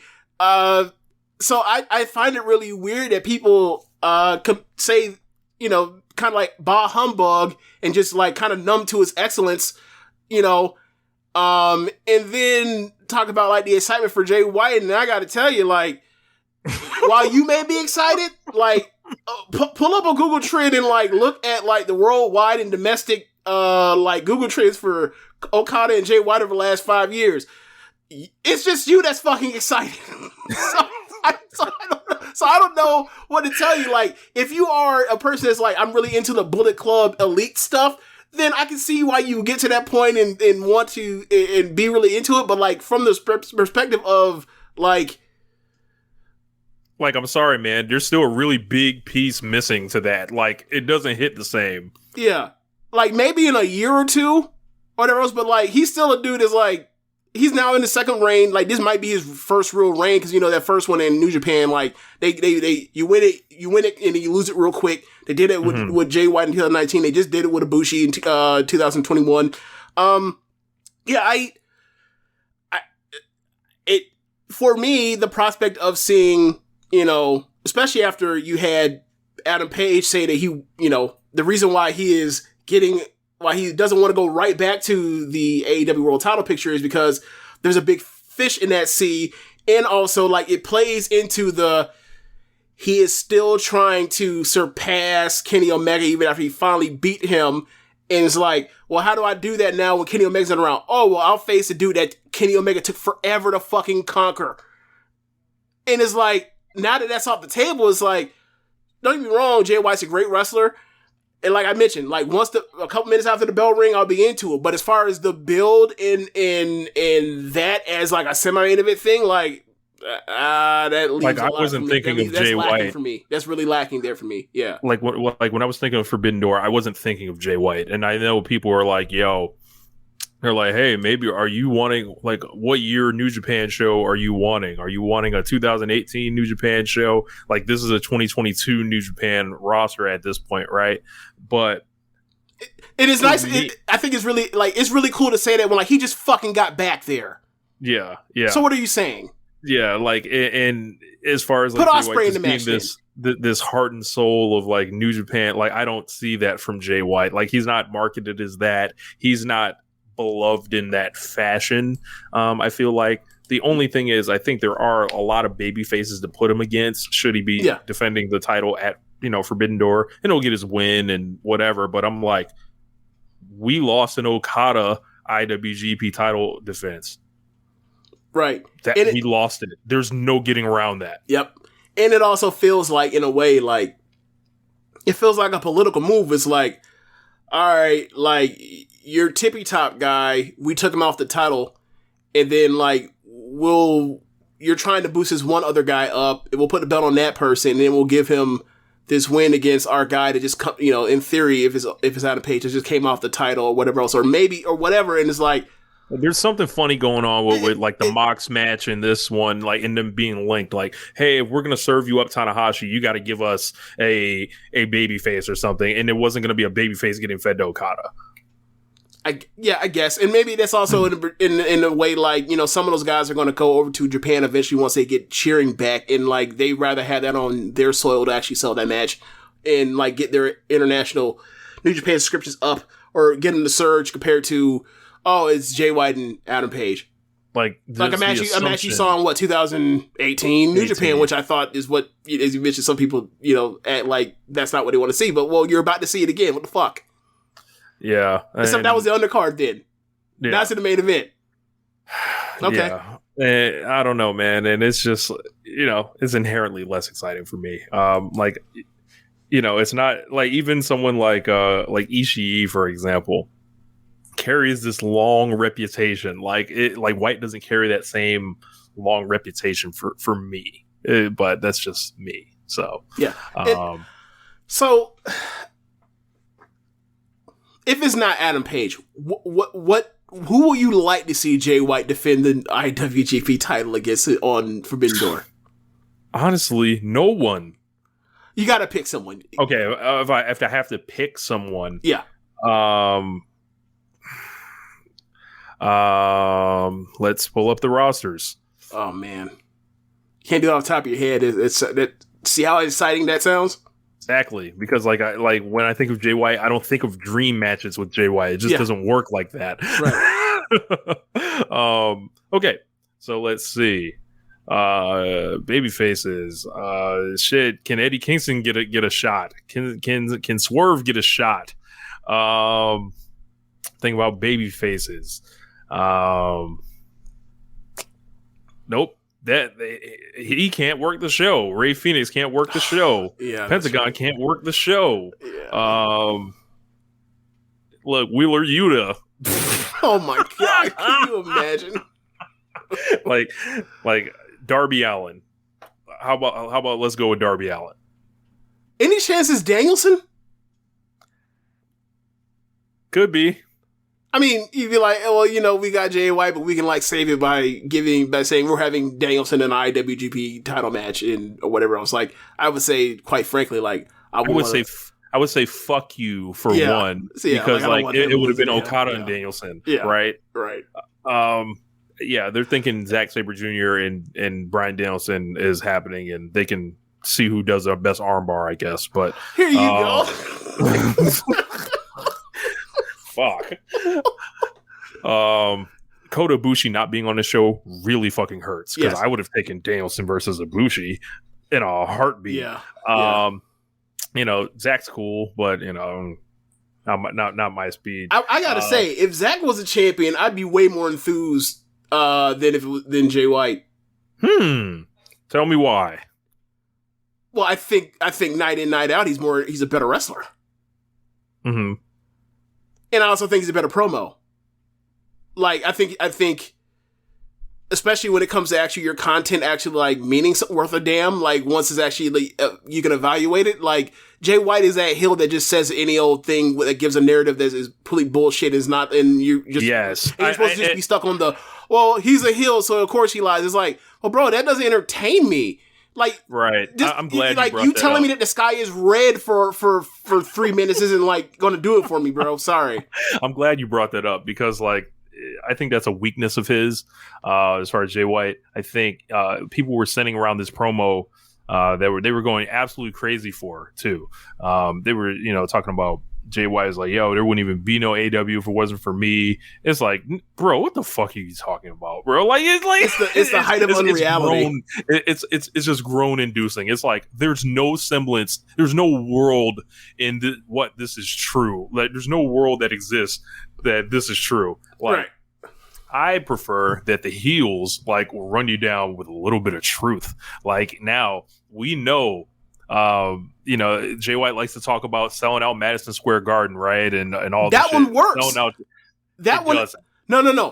That works as far as getting like cheap heat, but like he's trying to get people to really dislike him. And I gotta say, like, that's like the whole part about him creating the Forbidden Door is like so preposterous that you can't even get heat off that. Like, people are gonna laugh at you and be like, okay, and then roll their eyes and move on. Like, if one were to want to be a heel to New Japan, the person that would make that more effective is, hey, I sold these fucking tickets out while I was the IWGP champion. Yeah. If Kenny was to tell people that, then it would actually work. Right. And it would get nuclear heat. Right. So it's a lot. Jay White benefits from a lot of things. I think being not Kenny is one of them. I think. Oh, you mean like when RG3 was not Cam Newton, or when like Derrick Rose and Kevin Durant were not LeBron James after the decision? Yeah. Right. And I think he's someone that, people tied themselves to early on. I think Kenny and Jay White actually have a really unique relationship, because I think Kenny tries to publicly say like, hey, this isn't fair to Jay and stuff like that. People should allow him to kind of like we heard the Observer Radio interview, like kind of let the guy grow into his own thing. They have a relationship when he was a young lion, stuff like that. So it's interesting to see how he, they gave him the Bullet Club. A lot of people saying this is the best the Bullet Club has ever been. This is the best Bullet Club leader ever. It's like, I think people are way out on their own islands there. I would like to ask, like, in comparison to what? Because in what way has Jay White, outside of being white and really good at wrestling at the baseline, has he ever compared to Kenny Omega? Like, and you could say, well, he's young, he could get there. I'm willing to allow it, but don't tell me he's ever been there now, or he's there now. It's already happened. Like, it's this foregone conclusion. Yeah, I'm like, when did Jay White draw 40,000 people to the Tokyo Dome? Yeah. Right. Oh, never. Got you. And like, I saw that attendance, and I saw that attendance for Osaka Joel, and I'm like, I understand that, like, I'm not holding this against him because, like, you know, obviously Dominion is not the Dominion it was. It just had a show recently that was billed as a bigger match show than Dominion. But like 6,000 Osaka Joe Hall, clap crowd, attendance weird or whatever else that we're going through, that sounds odd. I'm not holding it against them as far as a drawing track record, but it's like, okay. Especially like when their numbers were going up like in the last few months. And then it's like, this feels like so, you know, I see it as he's going to be the champion and then he's going to lose it in January 4th or 5th. Yeah. Do you think there's any way he's making it past Wrestle Kingdom with a belt? If he got past Wrestle Kingdom with the belt, I would be shocked. Same. And I think it's really funny, like with now Will and Jay got the top 2 titles, right? And obviously they're both heels. It's like they're kind of racing for that number 1 foreigner spot and giving it back and forth. It's already been decided. Like, I feel like Will's so much better, like, as a wrestler, but, you know, White has been in America doing a good job for what it's worth for, like, the playing field that he was on. Obviously, he was working in Impact, and he was going to New Japan Strong, doing the USJ challenge. There was, you know, he carved off, like, a little, like, piece of room for himself. But I gotta say, man, like, this man Will is, like, been here. Like, he's been in Japan, and he's been putting up matches with Okada where it's like, yo, there's still chapters here. People, I think they liked this match that Jay had with Okada this past week. I thought it was a very good match. I don't think we're talking the same thing. Brewhaven brings up a great point. Jay White is a dojo guy. He'll naturally always have that advantage, kind of. But I think Will's undeniable. Like, personally. Yeah. Yeah, same here. And, like, I just feel like the same thing I said in 2019, where just like, I feel like over time, they're going to come to the conclusion, or they're going to be forced to the conclusion, and it's like, if we're going to be choosing between the white guys we have, like, it's going to be Ospreay first, Sabre second, and White third. And like, over time, over the next 3-4 years, I think it's going to become apparent to them that what it is. Because, like, we'll see. We'll see. I just think, I just feel confident that I'm going to be proven right on this one. Don't knock against him, because Jay White's great. Like I said, I keep having to reiterate that he's great, but he's just, like, I just don't think he's on those 2 level. Even though there's, even in, like, you can say, you know, the dojo or whatever else is like, all right, well, how did that dojo shit work out for you when, like, y'all did the shit with Evil just last year or 2 years ago? Frankie says, are Gaijins ever faces in New Japan? I think for short time periods it happens, but, like, just traditionally, it doesn't tend to work like that. I think this might be a better question for Keepin It Strong Style, but I remember I got pissed, like, because, like, if Kenny Omega wasn't going to be a Gaijin babyface, no one was going to be a Gaijin babyface. At the top. Yeah, at the top. Well, here's the thing. Like, Japanese wrestling, like, is literally, or wrestling was brought to Japan off the strength of, like, post-World War II.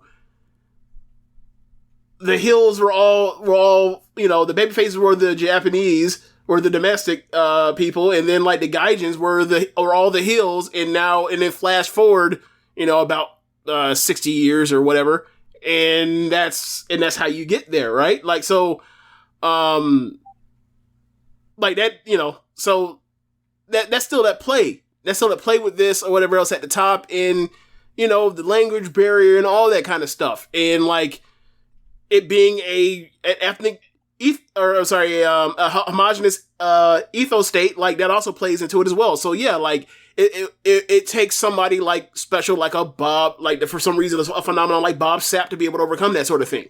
So yeah. So Lethero Negro said, I feel like Kenny could have really made that work. He knew the language and was known over there way more than here at first. Muzza says Juice Robinson at one point you could have, but then Cody ruined that. It's Cody's fault for Juice. Look, you see when it was time to move Juice up, they flipped him heel. Right. So, like, that's kind of just a thing. And also he had also gotten stale as a face. Oh, yeah. Big time. And he had lost his sense of whatever he had for a bit. So he decided to move on. Also, the thing that also Kenny Omega has in favor of him is like the part where like he had wrestled for a long ass time in Japan before he had even went to New Japan. Like, like him drawing them houses in DDT in the early 2010s also counts on his record of why, like, for example, in The Observer, he went in as a Japanese wrestler, which made people be like, well, why did this Canadian dude go in as a Japanese wrestler? Well, because like he's only like almost everything he's ever done was happened on Japanese soil. So maybe that's the reason why he made it a Japanese wrestler. So, like it's more like it's for Omega has that whole thing. Like he had this history before he even got there. Like he was a minor league Japanese wrestler before even in quote unquote, before he got to the big leagues in Japan, quote unquote. And that's what ties into like in the story with Ibushi from DDT 2 there, then added to the Bullet Club, all that stuff. Like he was there for a long ass time. Yep. But they're gonna try. They've got 3 guys. And if these are the 3 guys you're picking from, like, what a luxury! Like right. They all represent. These are all good ass gaijin. Yeah, like they all represent something different. They have like different styles. They have like they're from like different parts of the world, kind of. So it's pretty cool to see that they can they can flip this thing back. It'll be interesting to see if Zach ever gets in the mix. Yeah, for the IWGP. Right, and like the Dangerous Tekkers thing, and also being a Suzuki-gun for all them years, like there's an appreciation there for Saber. Mm-hmm. So yeah, like I think he'll get his day eventually. Yep, but Forbidden Door coming up. Obviously, we mentioned yes. White's going to be bringing the title in. I don't know. I don't know. I'm feeling nervous kind of about the show a little bit. It's just like I don't know if it's nervous or there's like I'm anticipating like that the show's going to be good. Yeah, like I'm just trying to figure out, all right, like who's gonna fit where, what are they gonna do? Like I'm just kind of like driving myself crazy, like about it. But yeah, I feel like like the main event stuff is gonna Mox and Tanahashi is gonna be awesome. I don't think Tanahashi is gonna show up to America in the United Center and stank that bitch out. I think White will bring whoever they match him up with. They'll figure it out to a certain degree. I would like to see some type of battle royal on the show. There's a lot of tag team stuff going on. They just booked Will Ospreay and Dax Harwood next week on Dynamite. So that's pretty interesting match. That match is going to be great. Yeah. So I'm very excited to see Will come over here. Searching for just the right job? Whether you're looking for full-time, part-time, or seasonal work, you can get started today. Amazon Jobs offers the whole package with great pay and flexible shifts that allow you to choose when and how much you work. Find a warehouse close to home and discover the role that works for you. To get your application started for an hourly job, go to Amazon.com/apply. That's Amazon.com/apply. Amazon is proud to be an equal opportunity employer. Introducing Under Armour's Infinity High Sports Bra. Its ergonomic design is molded to support the natural movement of your body. With cord-out padding, the better breathability eliminates extra bulk without sacrificing support. And quick-dry padding is Under Armour's fastest-drying padding yet. When you're lifting heavy, running fast, and pushing yourself further than ever before, you need a bra that will help you go that extra mile and make you feel your best. Shop the Infinity High Sports Bra now at UA.com. But talk about those G1 participants. I got the list here. So we've got Kazuchika Okada, Hiroshi Tanahashi, Tetsuya Naito, Hiroki Goto, Tama Tonga, Shingo Takagi, Chase Owens, Bad Luck Fale, Yujiro Takahashi, Evil, Tom Lawler, Juice Robinson, Jonah, Yoshihashi, Toru Yano, Tomohiro Ishii, Jeff Cobb, Great-O-Khan, Will Ospreay, Aaron Henare, Sanada, Jay White, Kenta, El Phantasmo, Taichi, Zack Sabre Jr., Lance Archer of AEW, who got the biggest pop when he was announced, which was just hilarious. Suzuki-gun, man, it's for life. Then David Finlay. So they've said it's going to be a 4-block tournament this year. Yep. Less matches for all the guys. So like I think like 2 less opportunities, maybe 3 less opportunities to run up your match of the year stuff. So instead of getting 9 opportunities, you'll probably get like 6 or whatever. Yeah. It's 6 matches instead of 9. Yeah. Yeah. So 4 blocks. I don't know. Maybe one of my it's like they just added a couple guys in there that thought you might be interested in, like a Jonah, like a Tom Lawler, El Phantasmo, stuff like that. Lance. Yep. But then there's your Fales, your Yujiros, of course, Yano's here still. Of course, Evil. Evil. Like, and it's like Trace Owens, and I get it. But it's like, all right, you got 28 people in there. I wonder why this decision was made. What was it like? Are they just trying to get more shows? Is it going to help them hit that golden ticket amount here? But I don't know. It feels like New Japan's solution to a lot of their problems of late, or perceived problems, is like, we'll just make everything bigger. It's the biggest thing, and that feels like, I hate to say it, like I'm not even going to say it. I know where you're going. You're going. More is more. More is more. More is more. It's just more is more. Like the New Japan Cup has 48 people in it. It's like, why? It's like in these these perceived down periods, right? Like where you're, struggling for attendance and stuff like that. It's like you're trying to do these things. Hey, we're doing something bigger than ever. It's all this fight against perception, I think, that they're going through. It's like an identity crisis. It's like, please, we're just as big and strong as we ever were, and it's like we're just adding more stuff. And it's like, I don't know if this necessarily for the quality though. Like, it's not for like, all right, if you look at it, if I was to chop this thing down to the regular blocks, I think we could easily chop out 8 people from this, right? Well, yeah. And it'd be like, oh, okay, cool. Like, I can do it right now off the top, just looking at the list when I thought about like what I thought of the contestants, right? Like, all right, like Finlay is a good wrestler. I don't care about him one way or the other. So like, whatever. Like, he's there to eat some L's and probably end up with like, 6 points, something like that. So whatever. Or 6 points in the traditional setting of what it used to mean in a not in a 10 block or 10 person block. Yano, if I never see Yano wrestle again, I'd be perfectly fine with that. Hanare is good, but he's like the 4th guy in Empire, if depending on how you feel about Davis and Fletcher. Mother, when are we getting a bigger World Tag League? That's great.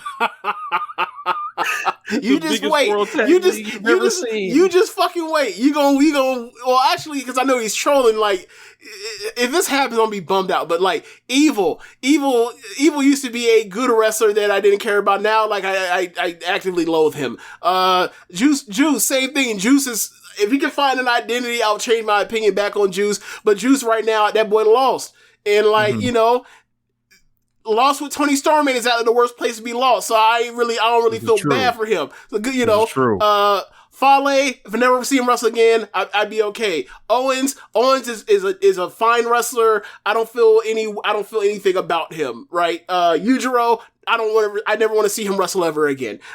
Jonah, depending on what we're going to get out of Jonah, I don't know what the expectations are for him. So he for me is kind of interesting. He could be a person that helps swing this tournament in a positive direction or a negative direction, compared to, in like the offset of losing someone like Kota Ibushi out of this field. So depressing. We'll see. But I still say this, like, main thing's the main thing. You go to a 4-person block. Okan is in the G1. Yep. Yes, he is. Under no circumstance in them 4 blocks can you have a block that has 2 or 3 or 4 of Evil, Yano, Yujiro, and Fale. Those 4 people. They got to be a split. No. Forget that part. I was saying 4, and I put up 5 fingers. 4. Yes, 4. No, let me get it right. 4. Like, just So just make sure this is illustrated on the Twitch stream, and also I'm saying 4 at the same time. 4. Those 4 people need to be. I'm gonna say it close to the mics. Segregated from each other in those 4 blocks. Oh, don't let it happen. Like, all right, One Nation Radio suggesting segregation in 2022. Who knew? Oh, change of events. Not normally the brand, but that's okay. So I don't know, man. I'm thinking it's going to be, there's going to be the A block, the B block, the C block, finally, and then, like, much like Jadakiss and Styles P, the D block. So I don't know if you know this, but like in the late 2000s, or like post Vic, Atlanta Hawks. Hold on, Black Sabre Jr. separate but equal G1 blocks. God damn it! Great. That is great. Oh my god! Flip that. Oh my god! So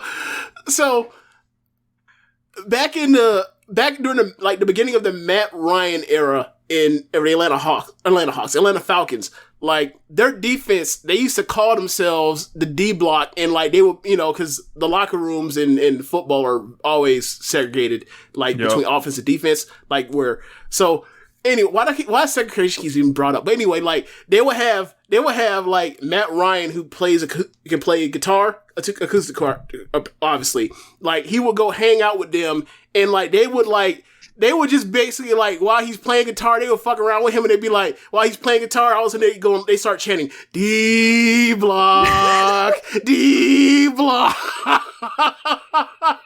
Like it was like at one point it was a skit on like Kenny Mayne did for ESPN. Like I'm gonna try and find it on ESPN off of ESPN, and I'm gonna like add that to when the D block shows up, and now when people with a guitar playing going D block. So yeah. Lothario Negro, he's saying, why my block not like the one Okada is in? Oh man. Rainmaker privilege, Brewhaven says. Look, the D block got to take it out to Fukuoka. Like, no, A block's in Tokyo tonight, my guy. Y'all gonna have to go way the fuck over there. D block got to go to Sapporo. Yes, like, get on those islands. Take your ass up there. Go to the gymnasium. Shikiba first ring. We're gonna be in Osaka over here. So. Oh man. So. Yeah, should be a good tournament. What I'm mostly interested in seeing is like, how are they going to do this with like the rest of the crew? How they normally do in New Japan, where it's like it used to be the one block would have 5 matches, there'd be 2 undercard matches, and then a whole block to itself. Now with it basically only in a night they can only do 3 matches or whatever else. Like, what is the undercard stuff going to look like for the juniors, for the people for the New Japan dads, or whatever else? Like, what is that going to look like? And wonder if they're going to do double blocks and stuff like that. I really don't want to see that. Like, especially because it's like, if the whole thing is y'all trying to tell us that y'all need to do a shit ton of shows, well, do a shit ton of shows. Mm-hmm. You got 4 blocks, run it out there. Yeah. Yeah, I'm excited to see Okan's further growth. I think he's getting over a little bit more.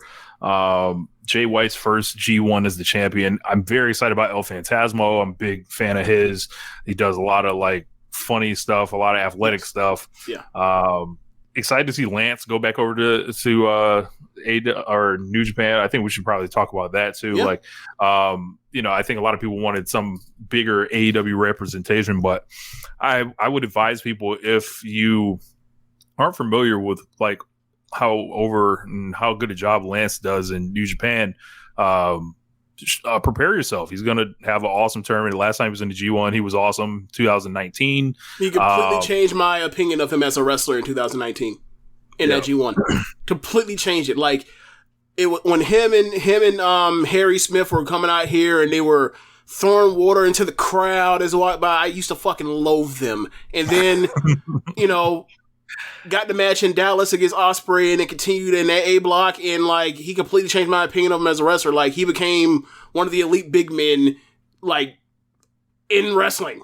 Yeah. In that particular tournament alone. So yeah, he's totally different. Like when you see him have these big matches or whatever else against Adam Page or against Moxley or whoever else, like it started off the strength of the G1. So yeah, I'm glad he's back.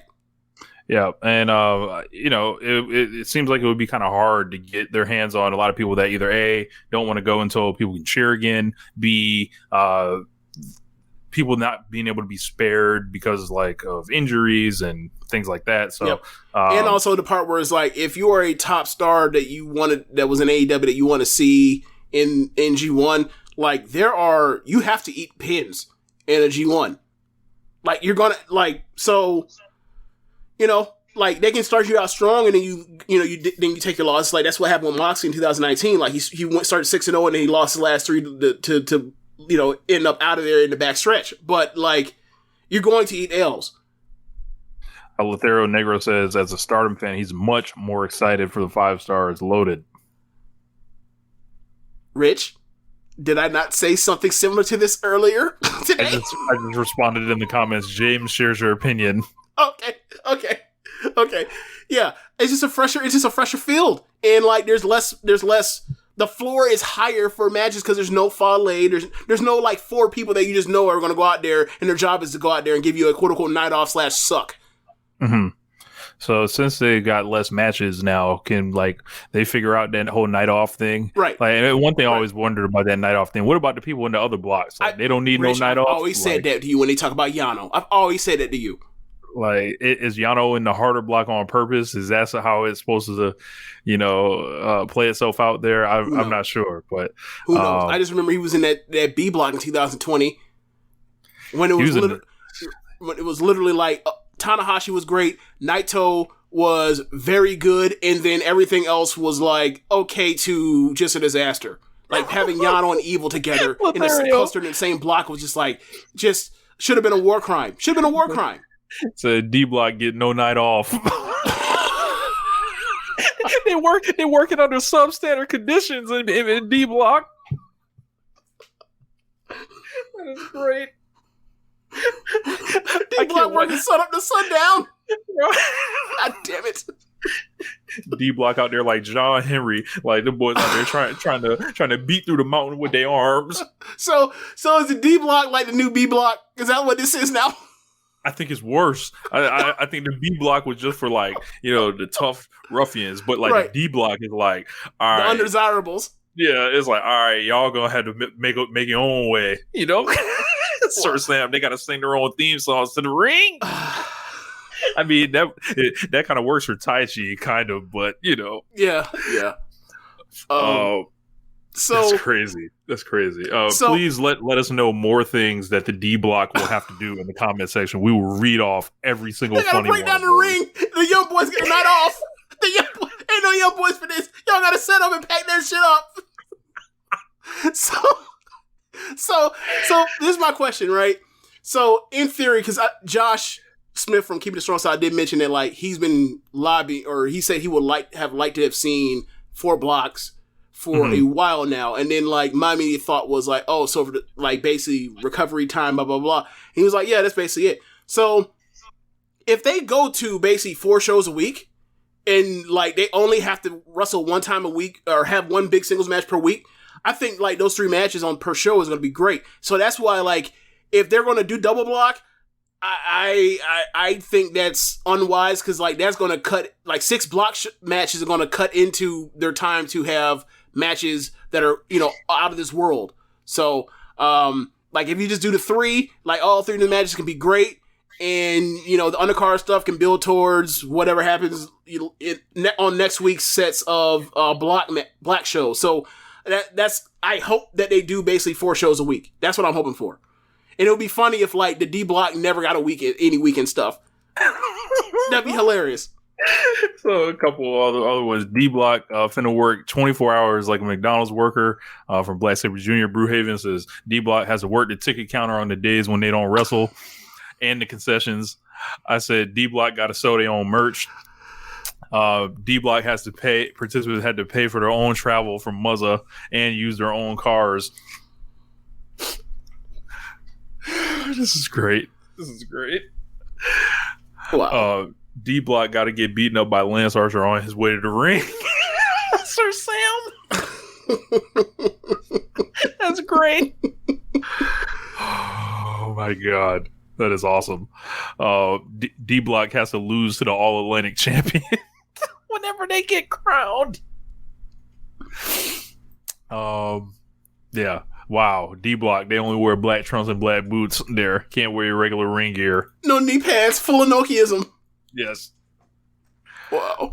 Great. But James, it was fun talking about New Japan, but it's time. Oh my God. Frankie, before I do that, D Block is in the class action lawsuit match against Wardlow. God damn it. D Block got a job at QT Marshall's factory in multi-man matches. God damn. That's wow. It is low. Wow. James, hit the music.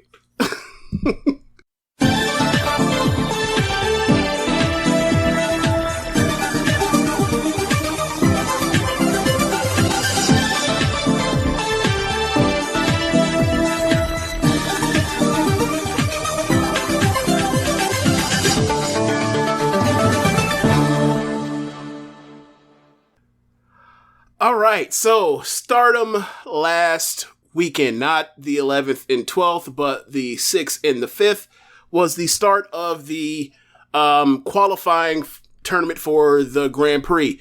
The Grand Prix this year is going to be 2 blocks of 14 apiece, 28 total contestants. 24 of the contestants already been announced. One is a surprise that they have yet to reveal, and the last 3 will be from this field. It is 2 blocks of 5, 10 people in total. At the end of this block is a round robin, just like a G1 or a Grand Prix. And at the end of the blocks, and all at the finish of the tournament, like the top 3 highest point totals, regardless of whatever block they're in, will make it in as last 3 entrants into the tournament.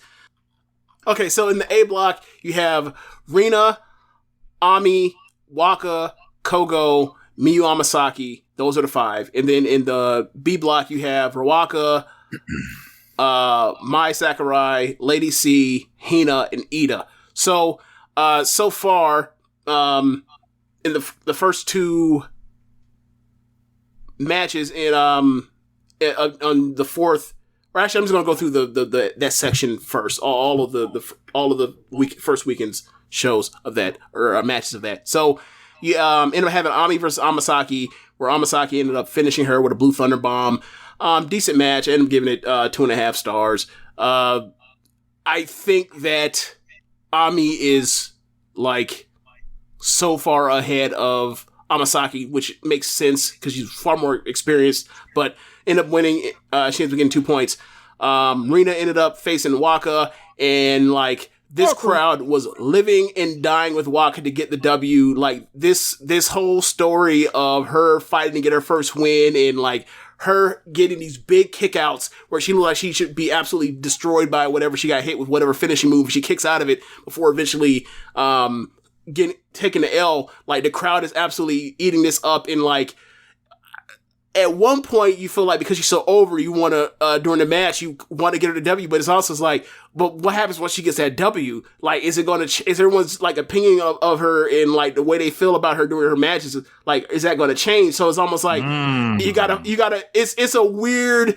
It's a hard needle to thread on when you actually pull the trigger on getting her a W, because like on one end you're like, well, you need to do it before the Grand Prix. On the other end you're like, nah, man, you need to save this.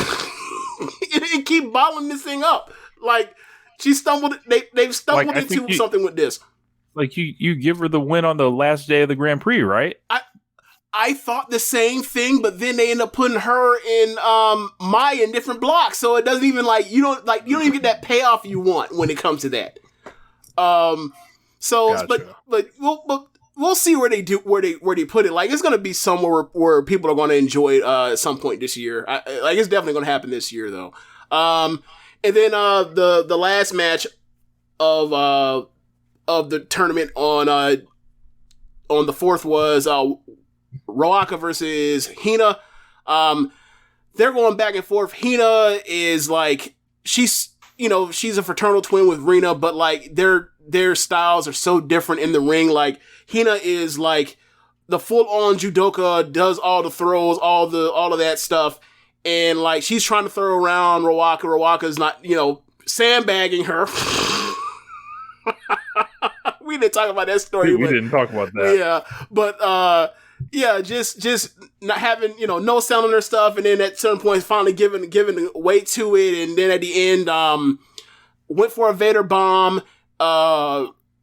Rina escaped. Time's running out. Ruaka comes out on top, and then like can't finish her, so she goes for the Vader bomb again, but like time passes, ends up going to a draw after the Vader bomb. Couldn't get the near fall. And, the buzzer went off, or the bell rang at the 2 count. So, really good drama, not a good match though. But just an average match. But good drama. And then the second night, you ended up with Kogo versus Amasaki. Kogo and Amasaki, like, it's interesting looking at both of them, because it's like, when I think of both of them, I think of like Kogo as like this skinny wimp, and Amasaki being like, about the size as Mayu, except 19, and you feel like, okay, as she grows, she'll, fill out more, whatever. But then they're in the ring together with Kogo, and it's like, maybe Kogo's not that skinny of a wimp. So, they have their match, and like Kogo seems to have the match won, and then Kogo, escapes and slaps on her, and ends up catching Kogo in her surprise flash finisher. I'm not even going to try to pronounce, the name of that finish, but it is Amasaki's custom flash, pin. She was getting to win. She gets 2 points. Second match, you end up getting, Ami versus Rina. And man, Rina is this shit-stirring little 15-year-old heel that's really tall. She's in there with the giant Ami, and she's trying to she's trying to fight back, and like Ami is just chopping her chest off at times, and she's fighting back. Ultimately, at the end, Ami puts her away with a spinning brain buster. It's an above average match. I'm gonna give it 2.5. And then the best match of the tournament, in my opinion, so far, is Hina versus Mai. And like, this came kind of out of nowhere, because like, I think what they're doing with Mai as being like kind of like the Tam to like Julia's Mayu, of like you're my underling, and like we're gonna grow. I'm gonna like basically like bring you up along the way, and there's gonna be bumps and scrapes or whatever else, and it's gonna be you struggling and basically my pin eater while we're together. Like, it's interesting. I just don't. I just don't. There's something I feel like there's missing with her as far as to the charisma department, but like she has gotten better in the ring since she's gotten to Stardom. So she's in there with Rina. Rina will throw you around, and they just throw each other around a bit. Mai showing that she's getting tougher, if you will. Standing up to the 15-year-old judoka. And ultimately, Maya's beginning to win with a bridging Northern Lights suplex, like a modified version. I forgot what she calls it, but she's beginning to win. Good match. I'm sorry. And then the fourth match from there is Ida and Ruaka. And like, man, Ida is so fucking good, man. She's in there with Ruaka, and there's that gigantic size difference, but Ida's a power wrestler, and she's swole and all that kind of stuff. She can sell her ass off, and she fire up like crazy, and she just had like this conquering it was almost like how do I say this? It was like what I imagine like a Bob Backlund match would have been in the 80s. Whereas like he's small, but he's jacked, but he's also really good, so he's supposed to get over just by being a white meat babyface versus like big monsters like a superstar Billy Graham, that sort of thing. But obviously I imagine way better because it was the 80s, but whatever. But just using power and they end up going to a time limit draw as they're in the middle of a slap exchange. And Ida's selling her knee, and Rock is working over her knee, and like Ida's just selling like crazy, and like, you know, can't run the ropes, can barely stand up, can't get lifts up, and all that kind of stuff, and just really great selling. And like she, you know, if she don't make this tournament, like it's malpractice. But that is the rundown of where we are so far at after June 5th. So you have Ami with 4 points ahead, Rina with 2 points, Amasaki with 2 points in the A block, and then in the B block right now, the leader is Maya with 2 points. Ruaka and Rina have a point each after going to the draw. So, then you have the rest of these cards. I'm just going to zoom through Hey, before you do that, yeah, go ahead. Muzza, whoever finishes the bottom of D block has to go to NXT 2.0.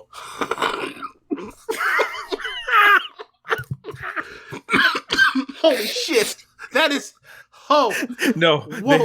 They have to join Joe Gacy and be one of his druids. Oh man! They have to get turned down by Toxic Attraction. Jesus Christ! I was not expecting that one. I really was not. Wow. That's... Yes. Wow. Yes. Wow. Okay. So, back to 6-4. You get Mina and Tam versus Shuri and Mirai. Very good match. More Tam and Shuri stuff that you get where they're throwing each other around. They have been circling each other for about over a month now, as far as teasing that there's going to be a feud and a red belt title match between them. I don't know when they pull the trigger on that, but we'll see where that goes. Like they have Tam doing a lot of stuff, storyline wise and angle wise with people between Natsupoi, that's coming to the forefront soon, the Colors edition, and in this Shuri thing. So she's having a pretty busy year for someone that like is out of the title picture. So after that, you end up getting Mayu, Ida, and Hanan versus Momo, Kid, and Saki, the trios champions. In a non-title match. At the end, Momo ends up winning with Kid ends up beating Momo. Whoa. What am I saying? Kid ended up submitting Hanan with a Texas Cloverleaf. I can look at my notes. I'm like, why would Kid submit Momo? That makes no sense. It was Hanan.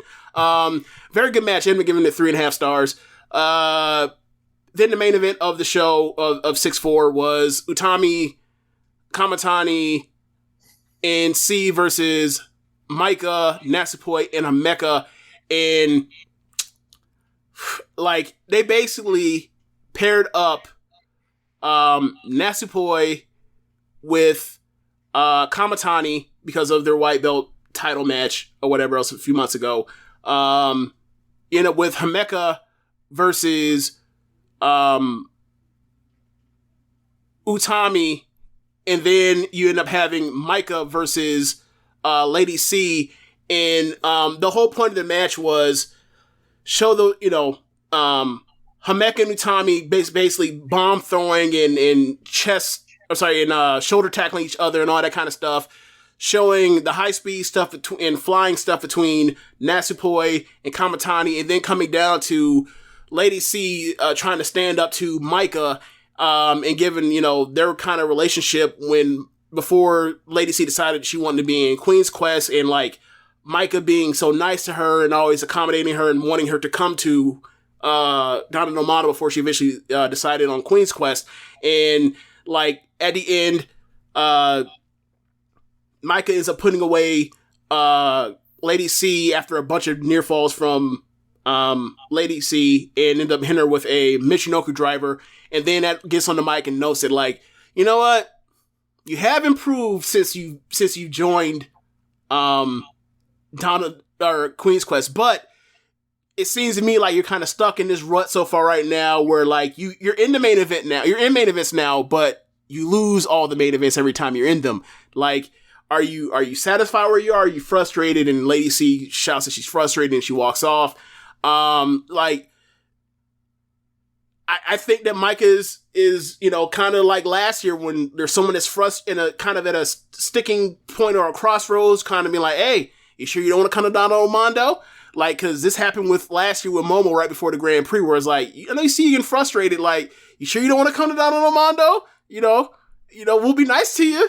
You know, we'll treat you good. So, it seems that she likes, you know, given that her two biggest rivals are Kamatani and Utami, she likes, like, fucking with them personally on level, like, hey, how about we, you know, try to get one of your people out of here, you know? So that's interesting to note. Like, she's conniving. Yes. She is stoically stirring shit. So that was the end of that show. So then we get to the bigger matches on the 6-5 Corcoran Hall show after the qualifying Grand Prix matches. You end up getting Julia and Micah versus Momo and Saki, and this basically is Julia versus Momo. Given the title defense Momo had or has coming up for the trios belts with Julia. So in Micah and Mai. So they throw down Momo and Julia, and also like plays on last year where like they had a match set, but Julia ended up getting hurt, so you missed her match in the Grand Prix. Like I hope they're both in the same block next year. So comes down to Julia and Saki, and Saki goes for a flash pin, and Julia gets a big near fall out of it. Crowd gasps. They think that she almost got caught, you know, like she's Mayu, but Julia's not Mayu.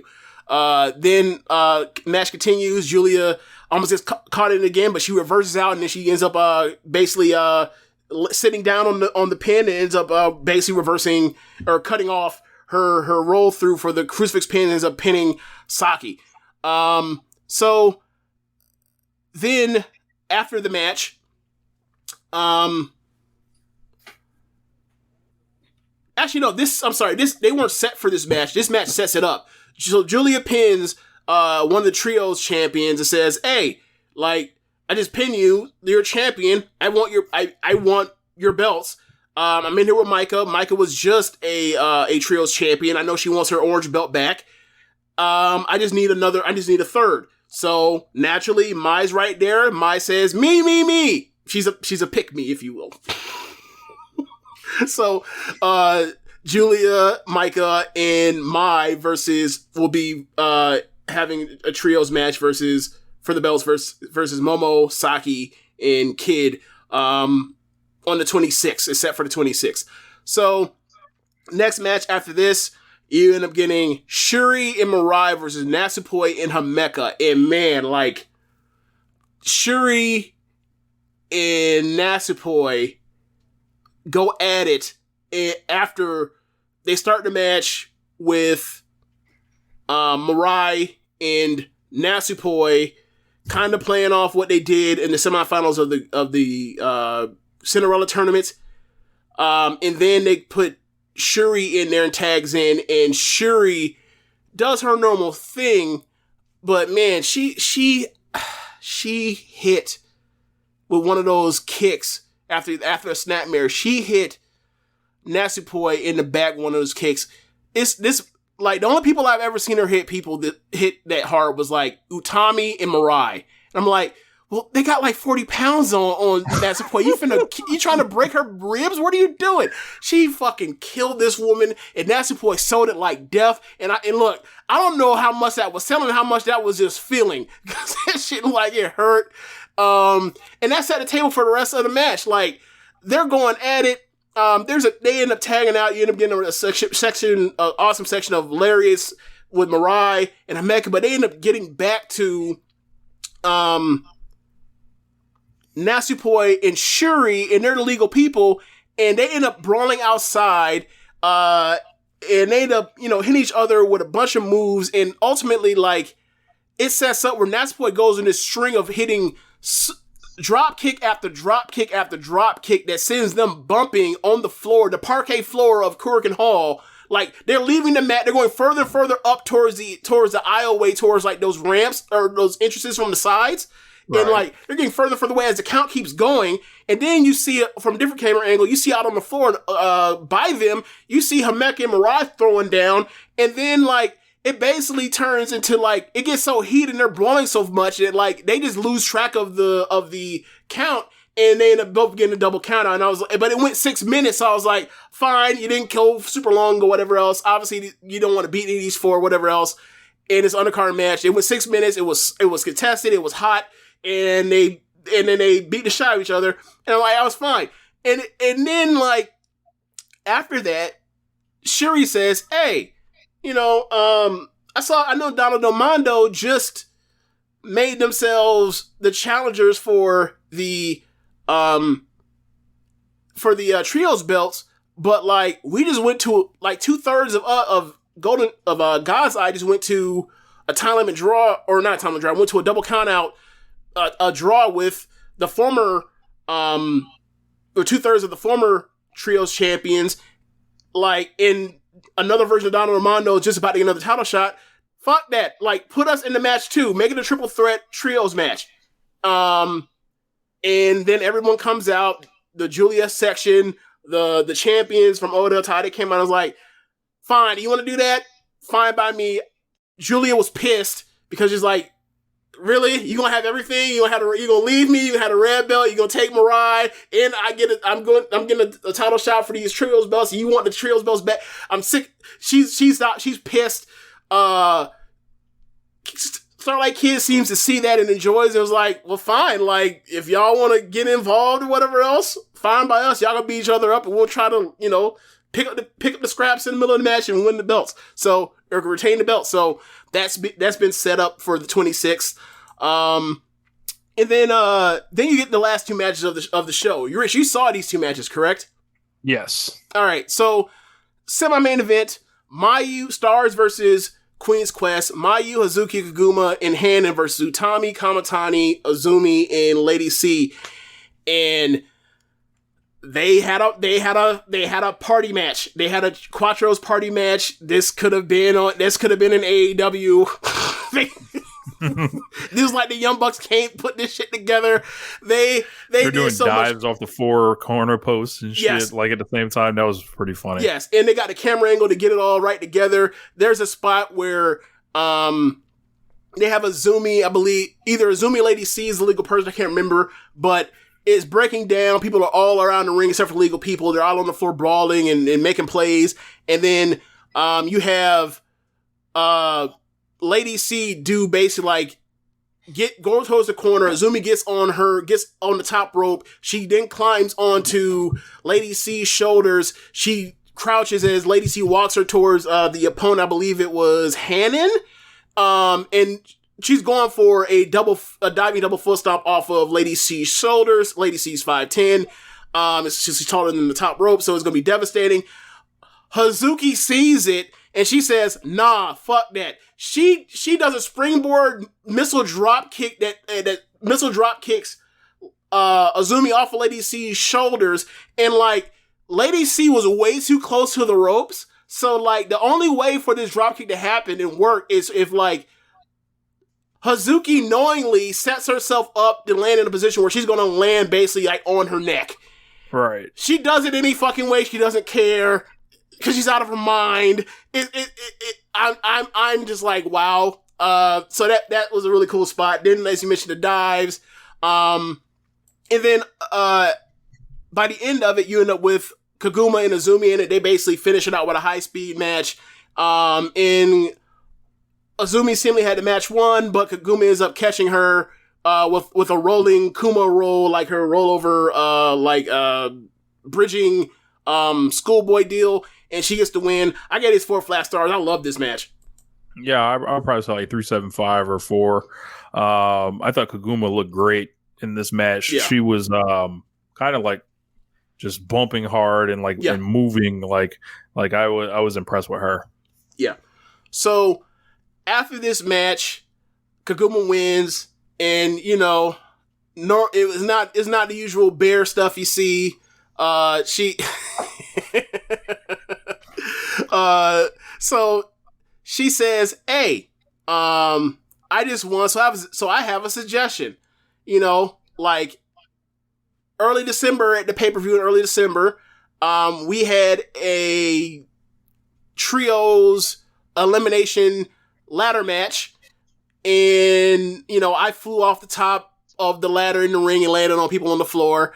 I wanna fly higher. The bear wants to fly. So she says, how about we have a Queen's Quest versus Stars match inside of a steel cage that I can jump off of.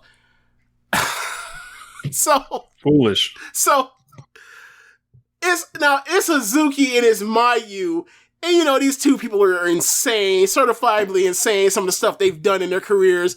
I remember a 2018 elimination match between Hazuki for the 5th anniversary for Stardom, or 8th, whatever, anniversary show in 2018, where they did a double elimination in that match between Queen's Quest and Oedo Tai, where Hazuki eliminates Hannah by doing a what do you call it? A sunset flip bomb off the top rope to Hannah, who was on the floor or on the apron, and they both ended up crashing on the floor. Like, Hazuki's out of her fucking mind. Mayu, we've seen Mayu die about 1 million times. She's about to moonsault off that bitch. Right. So, Kogo, who, is Hazuki's ward at this point, her Robin to her Batman, is like trying to gas her up to be excited for this. Hazuki like she wants to walk off. She wants to walk off and leave and not want to be involved in this. Like, she's like, fuck, I don't want to do this. This is gonna suck. And then Mayu, the craziest of them all, she makes a face like, oh, I don't want to do this, but you're my friend and you want to do this, so I guess I'm gonna be stuck having to do this because of peer pressure and the fans want to see this. So fine, I want to do this. I'm going to do it. So they agreed to the match. It's been set. It's going to be the main event of the June 26th pay-per-view. Is going to be the top 3 of Stars, Mayu, Hazuki, and Kaguma versus Utami, Kamatani, and Azumi in a trios cage match. I don't know what the rules are. I heard that there is escape the cage rules in one of these cage matches that's coming. I don't know which one. I don't know. But we'll find out the rules eventually. But like, as you mentioned, like, there's going to be some dives off this cage, and like, I'm sorry, Cody, it's gonna make you look less legendary. But yeah, that match gonna be a blast. Like, I remember having real concerns and reservations about their ladder match that they had in at the beginning of December last year. And, like, that match was great, too. So, like, you put those 3 together with any combination, they're going to have a great match. And also you have, basically, like, everybody's going to be doing flying, and, like, Utami's going to be doing all the catching. Mm-hmm. You got 5 flyers and one hoss to catch. It's going to be fun. We're ready for this Phoenix Splash off the cage. It could happen. It could happen. Yeah, it could definitely happen. Like, you might see the Hazuki Black Arrow come out that she ain't pulled off. She hasn't done in a couple of years. You can see. I don't know what Kaguma's gonna do aside from just a basic splash, but it's still a flying bear, so that's gonna be fun. Yeah. And then the main event of this show, you had the original 3 of Cosmic Angels, Tam, Mina, and Unagi versus Yoko, Sakurai, Hikari, Shimizu, and Saki. I don't know what I'm gonna call Saki going forward, but I can't just call 2 people Saki. That's why I call Kogo, because I'm not gonna call Momo Kogo Momo when there already is a Momo Watanabe. So y'all give me a suggestion what y'all want me to call Saki going forward. If you want me to call her second Saki, I'll do that. I don't know. We'll come up with something. But Saki Kashima is Saki in this show, on this podcast. I'm sorry. This is what it is. She was first. Yeah. But Colors was really impressive. This is my first time seeing them. I didn't know their names, but there was one that had the really good gear that her and Tam were having a good exchange. In the middle of the match or the closing stretch? I think the middle of the match. That is Saki. Okay. Yeah. And it was like basically like the furry like the furry boots on those. Yeah, that's Saki. Yep. She is the leader. Okay. Yeah. And then the person she Tam went down the closing stretch with was Hikari. That is the that is the Tam influenced one. Saki dash 2. The mother has in there. Saki dash 2. Okay. Saki 2.0. Saki B. Saki dash B. So this match reminded me a lot of like the trios defense matches that Cosmic Angels were having at the first half of 2021, where like Tam starts the Saki.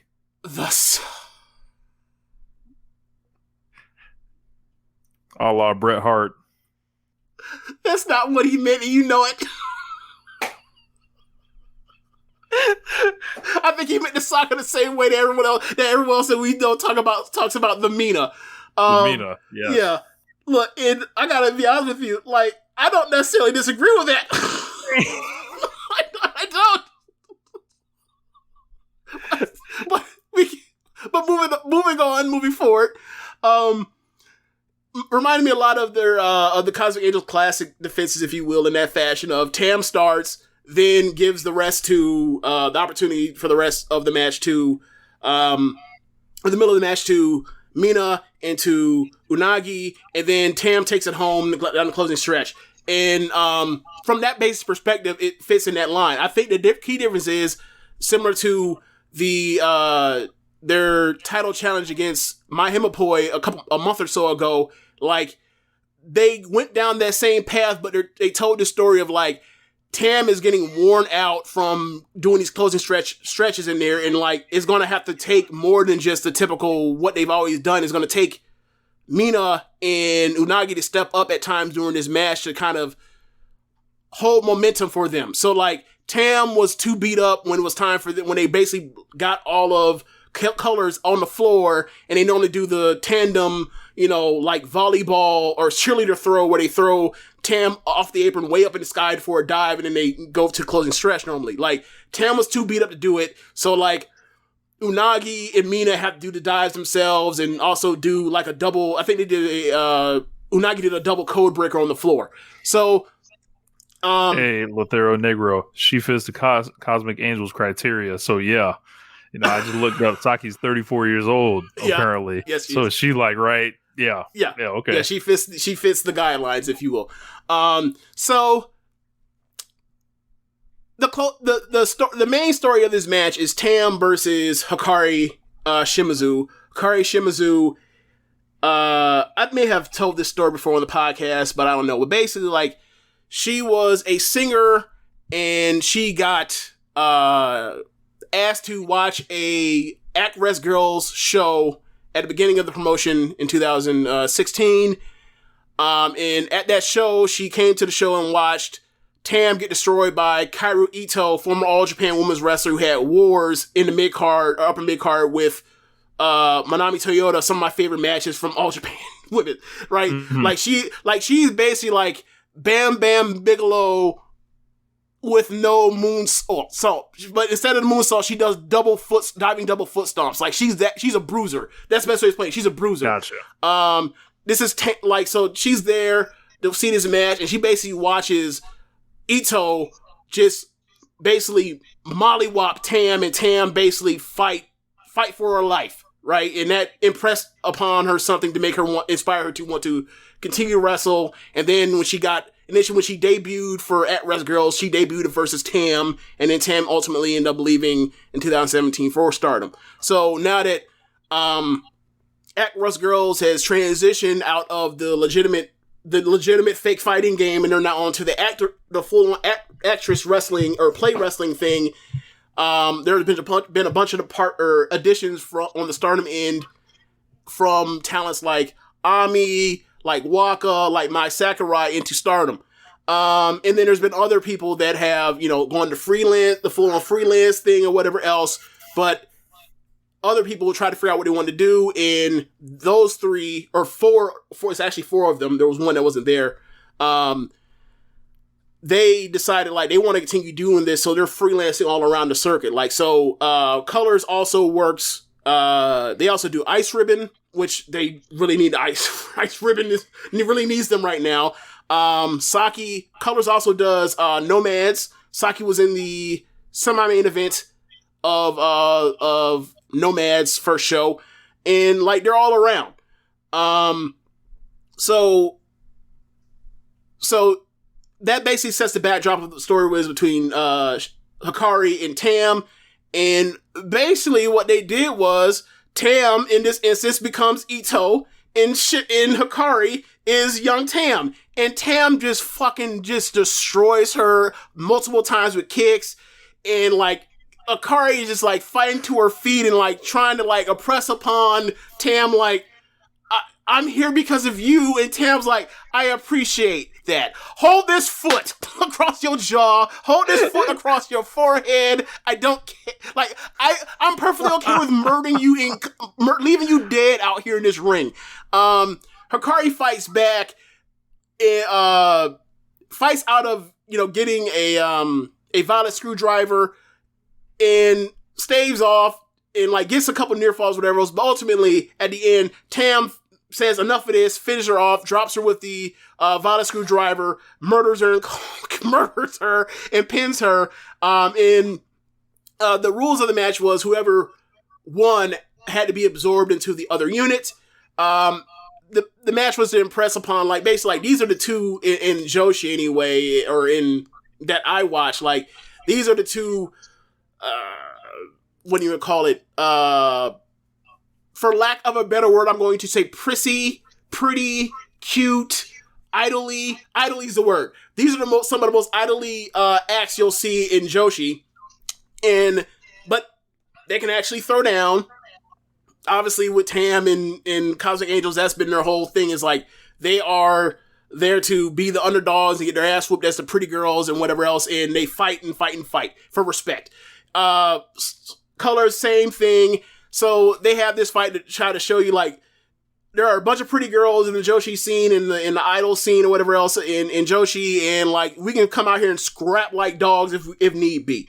So that was to get them credibility coming into Stardom. I think they did that. I thought this match was really good. I'd probably give it like 3 3/4.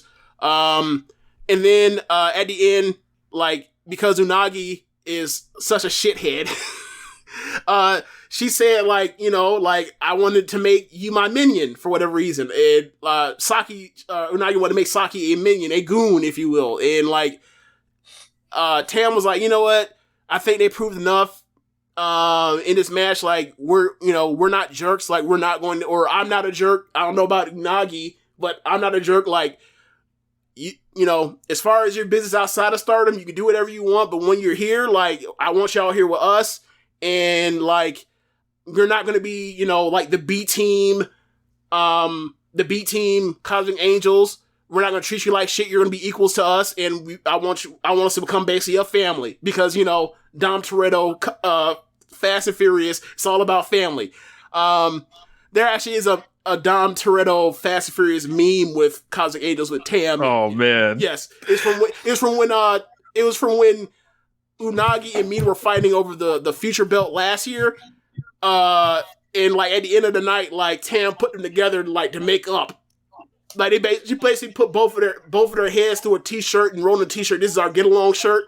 But yeah, so Mazda says, Angels, will the rest of Colors learn to dance fully before Waka does? Then Lathero Negro says Color has their own dance, so they're one step ahead. They do have their own dance. They absolutely do. And it's funny because, like, Hikari, she doesn't like dancing, but whatever. So you end up now that the 4 in Cosmic Angels, the 4 in Colors, now they're celebrating the fact that like they have 8. They're closest to Fusion. They're the closest to Wu-Tang Clan and Stardom, I believe, ever with 8. Man. They are now they have the highest, the most numbers. So like they're going forward, they're going to be on shows, and like I can't wait to see like Tam like teaming up with like someone like Saki, someone like Hikari, because like those two are really good, and I think James, I don't know if you know this, but it is time again to update the Watanabe family power rankings. Saki's last name is Watanabe.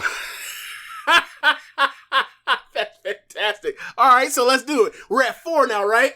I believe we are at 4. Can you name all 4 of them? Okay, so we have Evil Watanabe from New Japan Pro Wrestling. We have Miyu Watanabe from Tokyo Joshi Pro. That's what I couldn't think of. We have Momo Watanabe from Stardom, and we have Saki Watanabe from Color / Stardom / Ice Ribbon / The World of Joshi. So, you tell me what the power rankings are, and I will tell you if I agree or not. All right, number 4, Evil Watanabe. I can get along with it. I agree with that one at the bottom. Yes, I will go with Miyu Watanabe next. Okay. I think I want to see more of Saki. I've seen her wrestle twice now. I've seen some highlights of her before, but I think I like Miyu a little more. I think I'm good with giving her the number 2 spot. Okay. Like, just because, like, I think she's going to get the competition. She's going to get the exposure. Mm-hmm. And I think she looked pretty good to start. And this thing can always change. Yeah, but number 1, with a bullet still, Momo Watanabe. Absolutely. Still. Absolutely. And, yes. Yeah. Like, we were talking about, there's also more news, like, There will be a Stardom and New Japan joint show on November 20th. And yes, we should talk about that. Yes, and I was talking about like, some of the funny things that can happen out of this show. Like, I hope Ibushi comes back so that I can get like my kayfabe family portrait of like Ibushi with his sister Mayu, her spiritual sister Mayu, with his spiritual daughter Saya Kamatani. And with Auntie Tam right there, and then like we can Photoshop in Uncle Kenny eventually, and you've seen these two Tam and Kamatani, these last two Tam and Kamatani white belt matches, and they're just love letters to the Golden Lovers. So like, just it makes all the sense in the world for them all to take a family photo there, a kayfabe family photo, and then we talked about like. We always talk about, the fake kayfabe family trees of wrestling. So it's like, I saw a picture at Wrestle Kingdom this year of Starlight Kid with Tiger Mask 4. And I was like, that's excellent. Yep.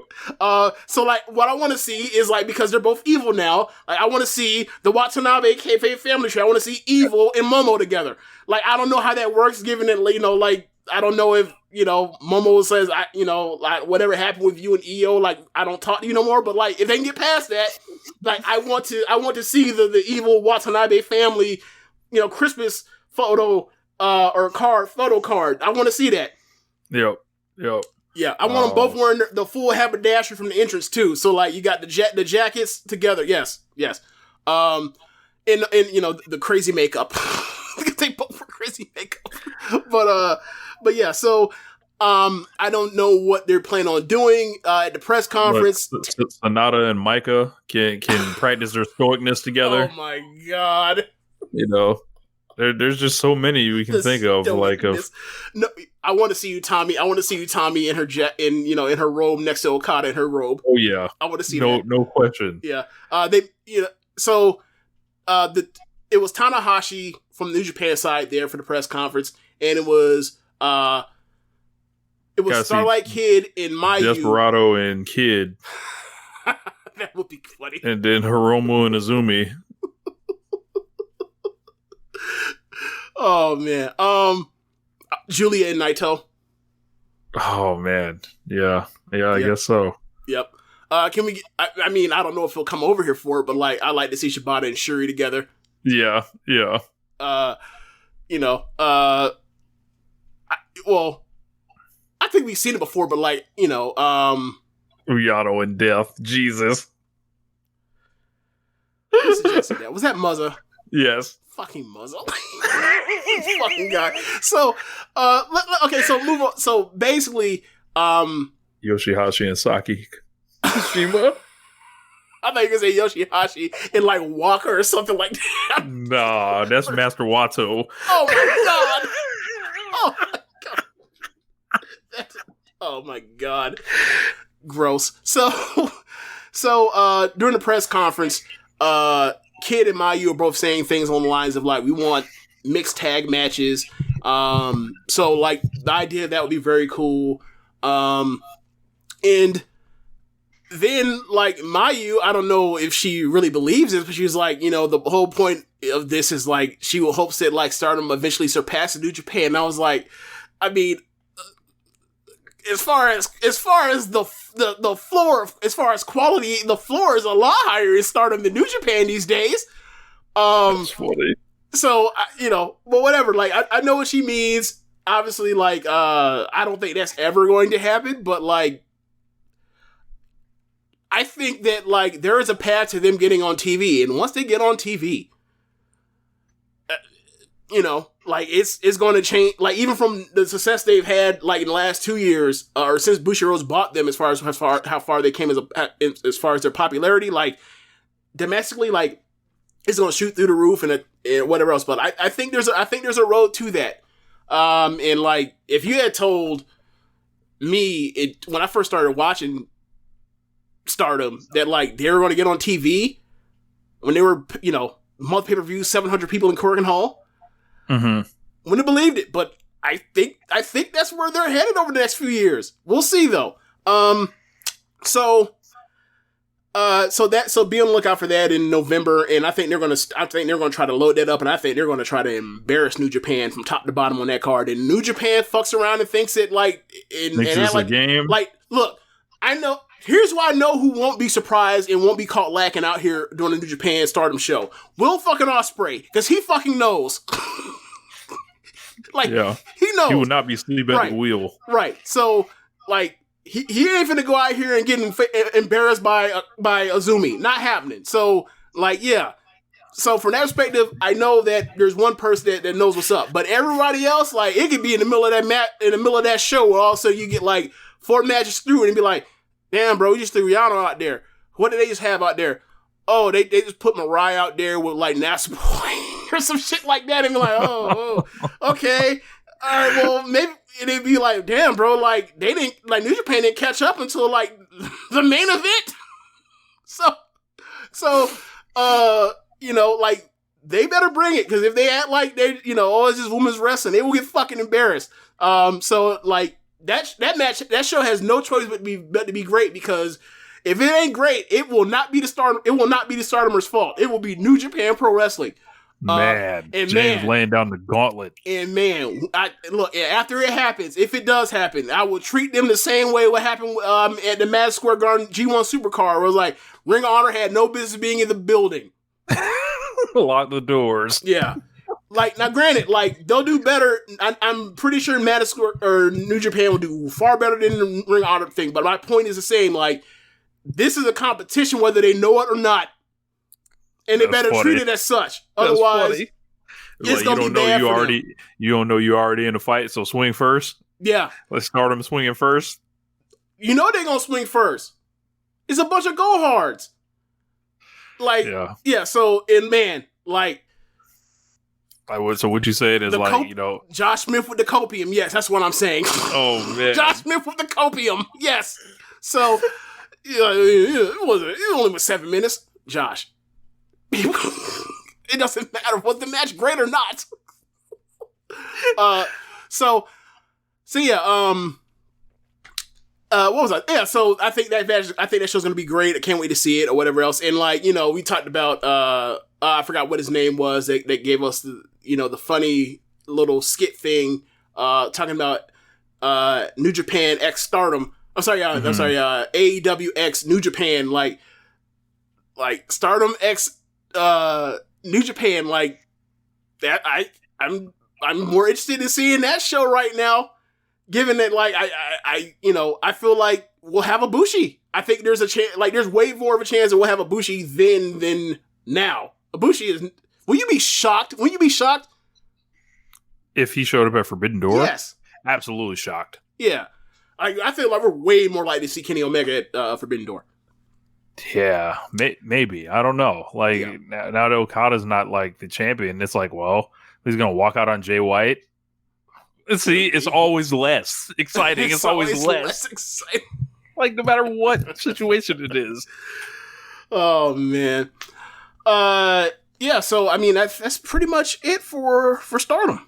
In that case, I guess we can wrap it up. I want to thank everybody for joining us in the spaces that was here all night. I'm gonna shut that thing down momentarily, but shouts out to everyone that jumped on there. Shouts out to everybody that hung out in the Twitch chat, of course. If you're hearing this in the podcast version, much love to you guys as well. Yeah. So if you're listening to this on the Twitch stream, go to our PayPal, go to our Cash App, drop us off a donation. If you are listening from the podcast, links in the descriptions and all that kind of stuff, and links all around in the Twitch. But if you're listening on the podcast, you can go to our website and drop us off with a donation. And be sure to listen to the other shows on the network. Besides One Nation Radio, you have Keepin It Strong Style, the Ricky Clive Wrestling Show, Grown Men Watch This Shit, 8-Bit Suplex, the Grave Consequences Podcast, All Things Elite, Great Match Generator, Get in the Ring, Meet the Press Slam, and AEW Match Guide. Thanks for listening, y'all. Later. Peace.